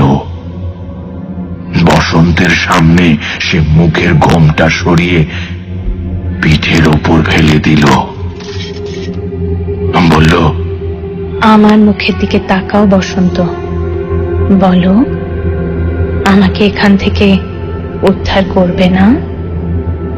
আমি আর চন্দ্রশেখর স্তম্ভিত বিস্ময়ে সুমিত্রার দিকে চেয়ে রইলুম। সে কি আশ্চর্য রূপ! একজন সীতার জন্য যে লঙ্কা ধ্বংস হতে পারে, একজন হেলেনের জন্য নিশ্চিহ্ন হতে পারে ট্রয়, বা একজন দ্রৌপদীর জন্য নির্বংশ হতে পারে কুরু রাজবংশ, তাতে আজ আর আমার বিন্দু মাত্র সন্দেহ নেই। সেই রূপ আমার সর্বাঙ্গে বাসনার আগুন জ্বালিয়ে দিল। ইচ্ছে হলো এই দেবভোগ্য সৌন্দর্যে অধিকার শুধু আমার। চন্দ্রশেখর আর বসন্ত দুজনকে গলা টিপে মেরে কে বুকে নিয়ে অন্ধকারে পালিয়ে যাব, কেউ বাধা দিতে এলে শেষ করে দেব তাকেও। আমার এই চিন্তার মধ্যেই সুমিত্রা আবার বিনায় ঝংকার তুলল, তাকাও বসন্ত, আমার দিকে তাকাও। চোখ নামানো অবস্থায় বসন্ত আস্তে আস্তে মুখ তুলে ঘোলাটে চোখ রাখল সুমিত্রার মুখে। এক মুহূর্ত, তারপরেই মাতালের মতো তীক্ষ্ণ তীব্র চিৎকার করে উঠল, কে তুমি? কে তোমাকে এখানে এনেছে? চন্দ্রশেখর এক পায়ে গিয়ে বিস্ময় কম্পিত গলায় বলল, উনি বউ ঠাকুরানী বসন্ত, উনি বাপের বাড়ি যাবেন। বাপের বাড়ি? কোথায় বাপের বাড়ি? ওর বাপের বাড়ি গঙ্গা যমুনা গ্রামে, এখান থেকে দুদিনের রাস্তা। গঙ্গা যমুনা গ্রাম? দুদিনের রাস্তা? ওর বাপের বাড়ি নরকে জমিদার বাবু, পৃথিবীর পেটের মধ্যে পাতালে, যেখানে গনগন করে আগুন জ্বলছে। এই পিশাচিরা উঠে আসে সেখান থেকে। এরা যা কিছু ছোঁয় তাই অপবিত্র হয়, যার দিকে তাকায় সেই অপবিত্র হয়ে যায়। এদের পেশাতির লালসার, এদের তৃপ্তি মৃত্যু আর ধ্বংসে। এদের গলার মধ্যে বিষ জমে ওঠে, সেই বিষ খেলে একটা প্রাণ না নিলে এরা নিজেরাই সেই বিষের জ্বালায় জ্বলে মরে। তোর তো সেই বিষ ঢালার সময় হয়ে এলো না শয়তানি? এই বাড়ির মধ্যে পাইপ পেয়াদায় আটকা পড়ে ঠ্যাং ভেঙে অসুবিধা হচ্ছে, তাই না? তাই ভেবেছিস বাইরে গিয়ে একজনের ওপর বিষ ঢালবি, তাই এত আকুলি বিকুলি, এত ছটফটানি। আমি বসন্তের কথা শুনে রাগে দিশেহারা হয়ে সামনের দিকে ছুটে যাচ্ছিলুম ওকে মারবো বলে। চন্দ্রশেখর আমাকে পেছন থেকে টেনে ধরলো, নিঃশব্দে আঙুল দিয়ে সুমিত্রার পায়ের দিকটা দেখালো, যেখানে একটু আগে দেখেছিলুম এক জোড়া রাঙা পদ্মের মতো পা। সেখানে কি দেখলুম? বসন্ত তখনও বলে চলেছে, তার হতে দিচ্ছি না, আমি তোকে কিছুতেই বেরোতে দেব না। তুই নিজের বিষে চলে পুড়ে মরবি, তাই আমি দেখব।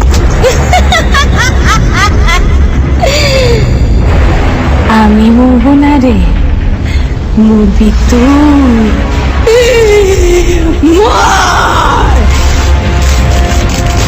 বলতে বলতেই ফরফর করে কাপড় ছেঁড়া শব্দ হলো। আমি যে বিভীষিকা দুটির দিকে স্তম্ভিত হয়ে তাকিয়েছিলুম, তারা ঢেকে গেল কতগুলো ছেঁড়া শাড়ি, জামা আর ভাঙা গয়নায়।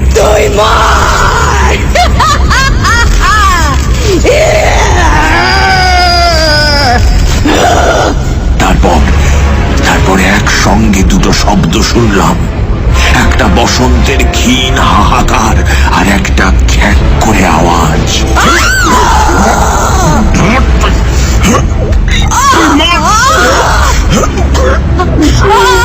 মুখ তুলে দেখলাম সেই ভয়ঙ্কর আকৃতি, যেটা একটু আগে ছিল পরমা রূপসী সুমিত্রা। তার বর্ণনা দেবার চেষ্টা করব না।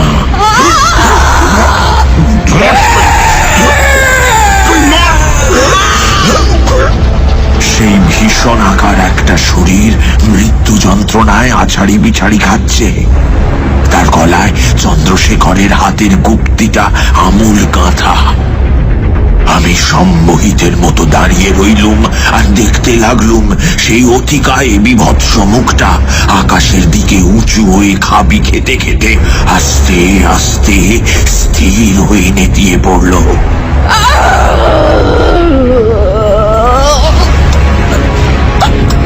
শেষে শরীরটা বার কয়েক ঝাঁকানি খেল।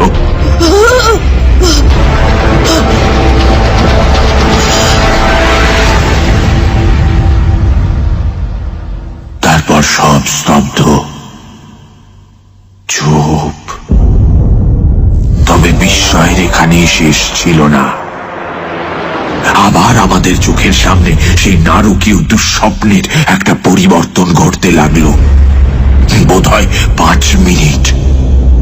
তারপরেই দেখি বসন্তের রক্তহীন মৃতদেহের পাশে পড়ে আছে আরেকটি নিরাভরণ শরীর। মৃত্যু যন্ত্রণায় বিকৃত হলেও সেই অসাধারণ রূপের বিশেষ কোনো পরিবর্তন হয়নি।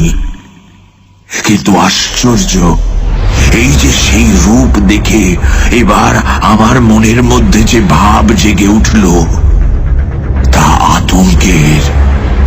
মনে হলো এক্ষুনি পালিয়ে যাই। যদি ওটা আবার বেঁচে ওঠে, যদি গলায় বেঁধা গুপ্তিটা খুলে ফেলে উঠে দাঁড়ায়।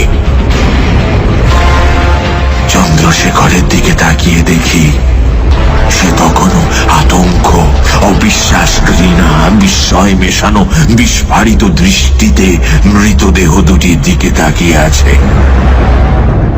তখন আমার সম্বিত ফিরে এলো। আমার আইনজীবীর মস্তিষ্ক দ্রুত কাজ শুরু করে দিল। আমি এগিয়ে গিয়ে সুমিত্রার গলা থেকে গুপ্তিটা টেনে বের করে একটা চাদর দিয়ে দেহটা ঢেকে দিলাম। তারপর চন্দ্রশেখরের কাছে গিয়ে তাকে স্পর্শ করলাম। সঙ্গে সঙ্গে সে জ্ঞান হারিয়ে পড়ে গেল।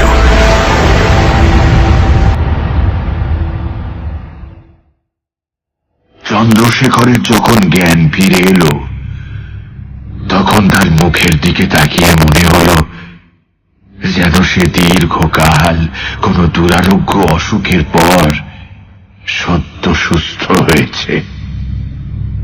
ক্লান্ত অবসন্ন গলায় বলল, ব্যাপারটা যে এরকমই কিছু, সে সন্দেহ আমার বেশ অনেক দিনই হয়েছিল। মৃত্যুগুলো যে রাত্রে ঘটত, সেই রাত্রিগুলোর কোনো স্মৃতি আমার থাকতো না। সেই রাত্রিগুলোর দু একদিন আগে থেকেই সুমিত্রা কেমন অদ্ভুত ভাবে ছটফট করে বেড়াতো। ওর গায়ে আমি কতগুলো কাটা এবং আঁচড়ের দাগ দেখেছি, যেগুলোর কোনো উপযুক্ত ব্যাখ্যাও দিতে পারেনি। আর যেদিন বাঁদরটা মারা পড়ল, সেদিন ওর পায়ের হাড় ভাঙার কোনো কারণই খুঁজে পাচ্ছিলাম না। বাথরুমে পড়ে ওরকম হতে পারে না। তারপর যখন ধাইমা মারা গেলেন, তখন আমি প্রায় নিঃসন্দেহ হয়েছিলাম।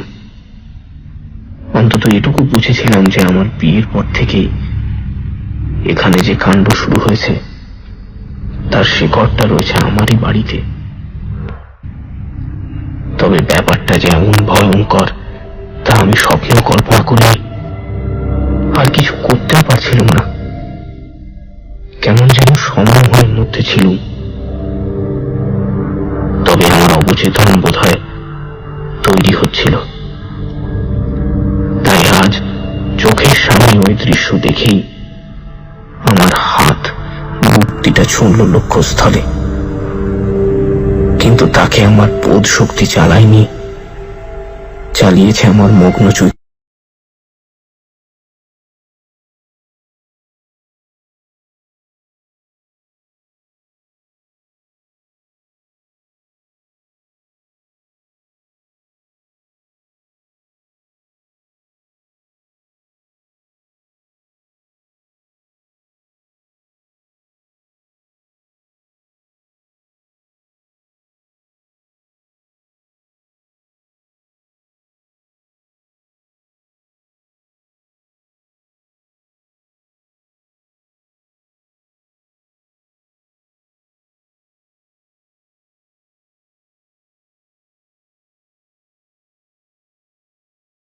আমি হতে দিতে পারি না, কেবল তোমার বন্ধু বলে নয়, একজন মানুষ বলেও। তবে তবে আমরা কি করব? তুমি এক্ষুনি গাঁয়ের লোককে খবর দাও, বলো এবার রক্তচোষার শিকার দুজন, বউ ঠাকুরানী আর তাকে বাঁচাতে গিয়ে বসন্ত। বসন্তের মৃতদেহ দেখলে সবাই নিশ্চিন্ত হবে। সুমিত্রাকে তুমি স্নান করিয়ে নতুন কাপড় পরিয়ে দাও, আর ঘোমটা আর কাপড় দিয়ে যতটা সম্ভব মুখটা ঢেকে দাও। সবাইকে বলে দাও যত শীঘ্র সম্ভব দাহ শেষ করে যেন চলে আসে। কেউ কোনো সন্দেহ করবে বলে মনে হয় না। মৃত্যু ভয় তারপরেও থাকবে, থাকুক। যখন অপঘাতে মৃত্যুগুলো বন্ধ হবে, তখন আতঙ্কটাও আস্তে আস্তে কেটে যাবে। তুমি আমার কাছে থাকবে তো? হ্যাঁ হ্যাঁ, নিশ্চয়ই। অন্তত যতদিন ঘনশ্যামবাবু না আসছেন। ঘনশ্যাম এসে নাক কুঁচকে বললেন, রক্তচোষা মেরেছে। বিশ্বাস করি না এসবে আমি। খুন করেছো তোমরা ওকে, আমি পুলিশে যাব। আমার মেয়েকে খুন করার জন্য তোমাদের হাড়ির হাল করে ছাড়বো। ওই ফোচকে উকিল সামনে ধরে তুমি পার পাবে না চন্দ্রশেখর। আমি বললাম, ঘনশ্যামবাবু, আপনি অনেক মামলা মোকদ্দমা লড়েছেন, আমি জানি। অতএব এই কথা নিশ্চয়ই আপনার জানা আছে, খুনের মামলা বড় বিষম বস্তু, তাতে অনেক কিছু নিয়েই টান পড়ে। সে টানা পড়েন সইতে পারবেন তো? ঘনশ্যাম রায় আমার দিকে অবজ্ঞার চোখে তাকিয়ে বললেন, আমার কি নিয়ে টান পড়বে উকিল মশাই? আপনার স্ত্রী তো বেঁচে আছেন। ডাক্তারি পরীক্ষায় ধরা পড়ে যদি তিনি নিঃসন্তান, সুমিত্রা আপনার মেয়ে নয়। তাহলে কি হলো? আমার মেয়ে না হলে তাকে খুন করতে হবে? আপনার কুল পুরোহিত শুনেছি দুবার আপনার প্রায়শ্চিত্ত করিয়েছিলেন। এও শুনেছি শিশু হত্যা করতে গিয়েছিলেন, তাই কথাটা সত্যি নাকি? তাতে কি প্রমাণ হয়? কিছুই না, তবে শুনেছি সুমিত্রার 11 বছর হওয়ার সময় থেকে আর তার বিয়ে হওয়া পর্যন্ত আপনার গাঁয়ের মুসলমান প্রজাদের ঘরে অনেকগুলো মৃত্যু হয়েছে, যেগুলোর সঙ্গে এখানকার অপঘাতে মৃত্যুগুলোর অনেক মিল। তারা নাকি শপথ করেছে যে এই মৃত্যুগুলোর জন্য যে বা যা কিছুই দায়ী হোক না কেন, জান দিয়েও তারা তাকে শেষ করে ছাড়বে। এখন কেউ যদি তাদের গিয়ে এখানকার মৃত্যুগুলোর কথা বলে, তাহলে তারা কি ভাববে বলুন তো? কি ভাববে? ভাববে আপনি জেনে শুনে তাদের মৃত্যুর মুখে ঠেলে দিয়েছেন। তারা ভাববে আপনি ইচ্ছাকৃত নরহত্যাকারী, তাদের আত্মীয় পরিজন পরিবারের সর্বনাশের মূল কারণ। তখন তাদের বিচারে আপনার কি শাস্তি হবে তা ভেবে দেখেছেন? তুমি আমায় ভয় দেখাচ্ছ? হ্যাঁ, আপনি অতি জঘন্য অপরাধী। আপনাকে ভয় দেখানোর নীতিগত অধিকার আমার আছে। আপনার দুর্ধর্ষ লাঠিয়ালরা আপনার ওই মুসলমান প্রজারাই। আপনি তাদের প্রতি বিশ্বাসঘাতকতা করেছেন, এখন এসেছেন চন্দ্রশেখরের হাঁড়ির হাল করতে। এত কথা তুমি জানলে কি করে? ঘনশ্যাম বাবু, আমি ফচকে উকিল হতে পারি, কিন্তু নির্বোধ নই। আপনাকে চিনতে আমার একটুও ভুল হয়নি, এবং আপনি যে এরকমই একটা কাণ্ড করবেন তা আগে ভাগে বুঝে নিয়ে সুমিত্রার মৃত্যুর পরদিনই আমি আপনার গ্রামে চলে গিয়েছিলাম। সেখান থেকে সব খবরই নিয়ে এসেছি, আর খানিকটা ছেড়েছি আন্দাজে, তবে আমার কোনো ভুল হয়নি। না, তা হয়নি। ঠিক আছে, যা করেছো বেশ করেছো। আমি তাহলে এখন চলি। দাঁড়ান, সুমিত্রা আপনার নিজের মেয়ে নয় তাতে সন্দেহ নেই। তাহলে কার মেয়ে সে? ঘনশ্যাম বললেন, আমি তার পরিচয় জানি না। আজ থেকে বছর 20 আগে একদিন একটা ভব ঘুরে এসেছিল আমাদের গায়ে তার ভেলকি দেখাতে। অতি অদ্ভুত ছিল তার খেলা, বুঝলে? কিন্তু তার খেলার চেয়েও যেটা আমাকে সবচেয়ে অবাক করেছিল তা হচ্ছে তোর খেলার চুবড়ির পাশে ছেঁড়া ন্যাকড়ায় শোয়ানো একটি প্রায় সদ্যজাত শিশু। অবাক করেছিল কারণ লোকটি ছিল অবিশ্বাস্য রকমের কুৎসিত, এত কদাকার যে তাকে দেখলে ভয়ে বুক কেঁপে ওঠে। অথচ মেয়েটি ছিল অসম্ভব সুন্দর, ফুটফুটে। আমার তো নিজের সন্তান ছিল না, তাই লোকটাকে ডেকে বাচ্চাটা কিনে নিতে চাইলাম। 50 টাকায় রফা হলো। পরে আমি বাচ্চাটার স্বরূপ বুঝতে পারি। তাকে দুবার মারতেও গিয়েছিল, কিন্তু কিন্তু কেমন যেন মোহগ্রস্ত হয়ে পড়েছিল। শেষ মুহূর্তে মারতে পারিনি। চন্দ্রশেখর কাতর কণ্ঠে জিজ্ঞেস করল, তাহলে আপনি তার বিয়ে দিলেন কেন? আমি তো আপনার কোনো ক্ষতি করিনি, আমার এমন সর্বনাশটা করলেন কেন? ভেবেছিলুম বিয়ে দিলেই বুঝি সব ঠিক হয়ে যাবে। এখন দেখছি ভুল করেছিলাম। যাকে সব তো চোখে বুকেই গেছে, এখন আবার সব ঠিক হয়ে যাবে। চন্দ্রশেখর ক্লান্ত গলায় বলল, হবে কি, বসন্ত যা বলে গেছে তা যদি ঠিক হয় তবে তো এরা আবার উঠে আসবে, আর আপনার মতো লোক যদি পায় তবে তাকে আশ্রয় করে আবার এরা নিয়ে আসবে কাল রাত্রি। তবে বসন্তের মতো লোকও নিশ্চয়ই থাকবে যারা কেবল চোখ দিয়েই দেখবে না, মন দিয়েও দেখবে। সেটাই যা ভরসা। তা না হলে এই সুন্দর পৃথিবীটা তো কবেই বিষের জ্বালায় জ্বলে পুড়ে শেষ হয়ে যেত।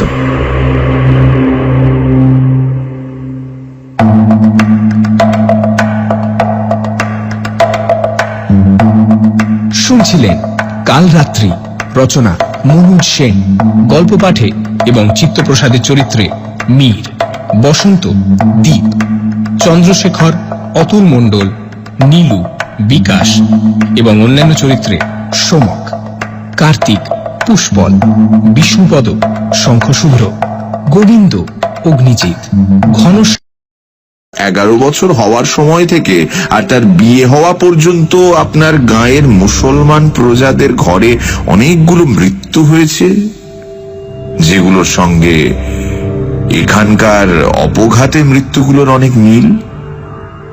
তারা নাকি শপথ করেছে যে এই মৃত্যুগুলোর জন্য যে বা যা কিছুই দায়ী হোক না কেন, জান দিয়েও তারা তাকে শেষ করে ছাড়বে। এখন কেউ যদি তাদের গিয়ে এখানকার মৃত্যুগুলোর কথা বলে, তাহলে তারা কি ভাববে বলুন তো? কি ভাববে? ভাববে আপনি জেনে শুনে তাদের মৃত্যুর মুখে ঠেলে দিয়েছেন। তারা ভাববে আপনি ইচ্ছাকৃত নরহত্যাকারী, তাদের আত্মীয় পরিজন পরিবারের সর্বনাশের মূল কারণ। তখন তাদের বিচারে আপনার কি শাস্তি হবে তা ভেবে দেখেছেন? তুমি আমায় ভয় দেখাচ্ছ?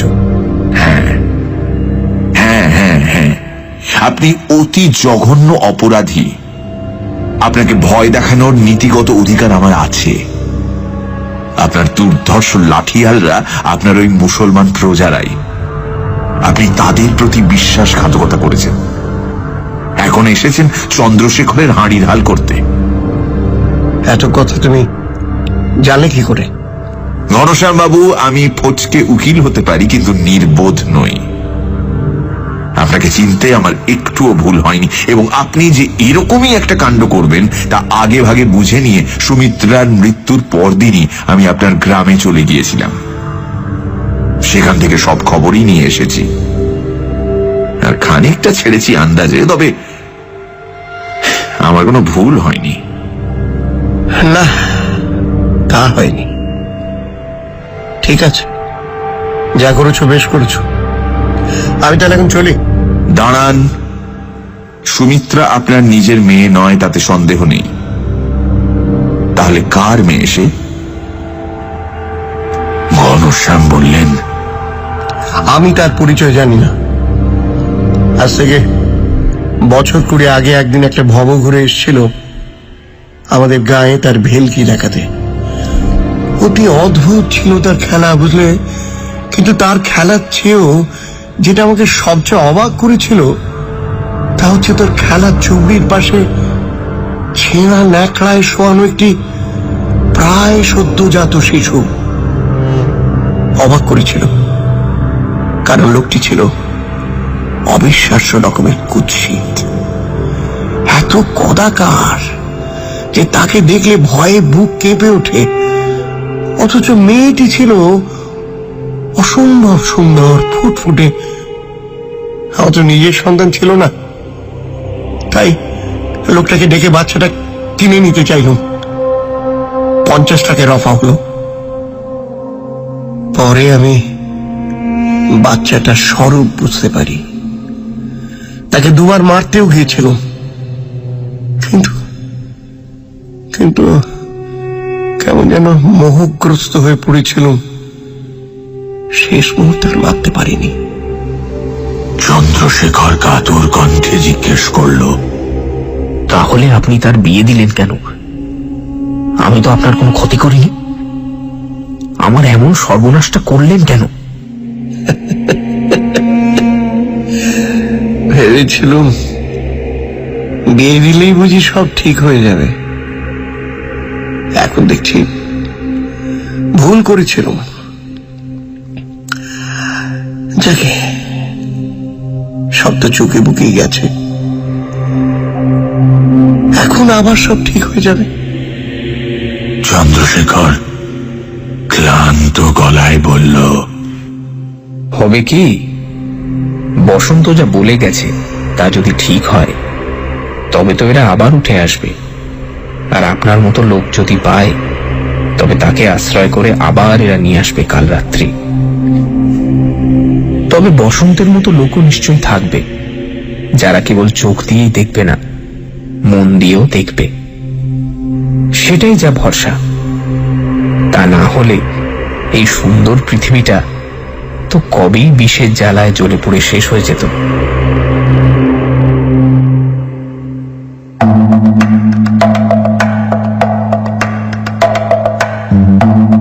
শুনছিলেন কাল রাত্রি, রচনা মনোজ সেন, গল্প পাঠে এবং চিত্তপ্রসাদের চরিত্রে মীর, বসন্ত, দীপ, চন্দ্রশেখর, অতুল মণ্ডল, নীলু, বিকাশ এবং অন্যান্য চরিত্রে সোমক, কার্তিক, পুষ্পল, বিষ্ণুপদ, শঙ্খশুভ্র, গোবিন্দ, অগ্নিজিৎ, ঘন।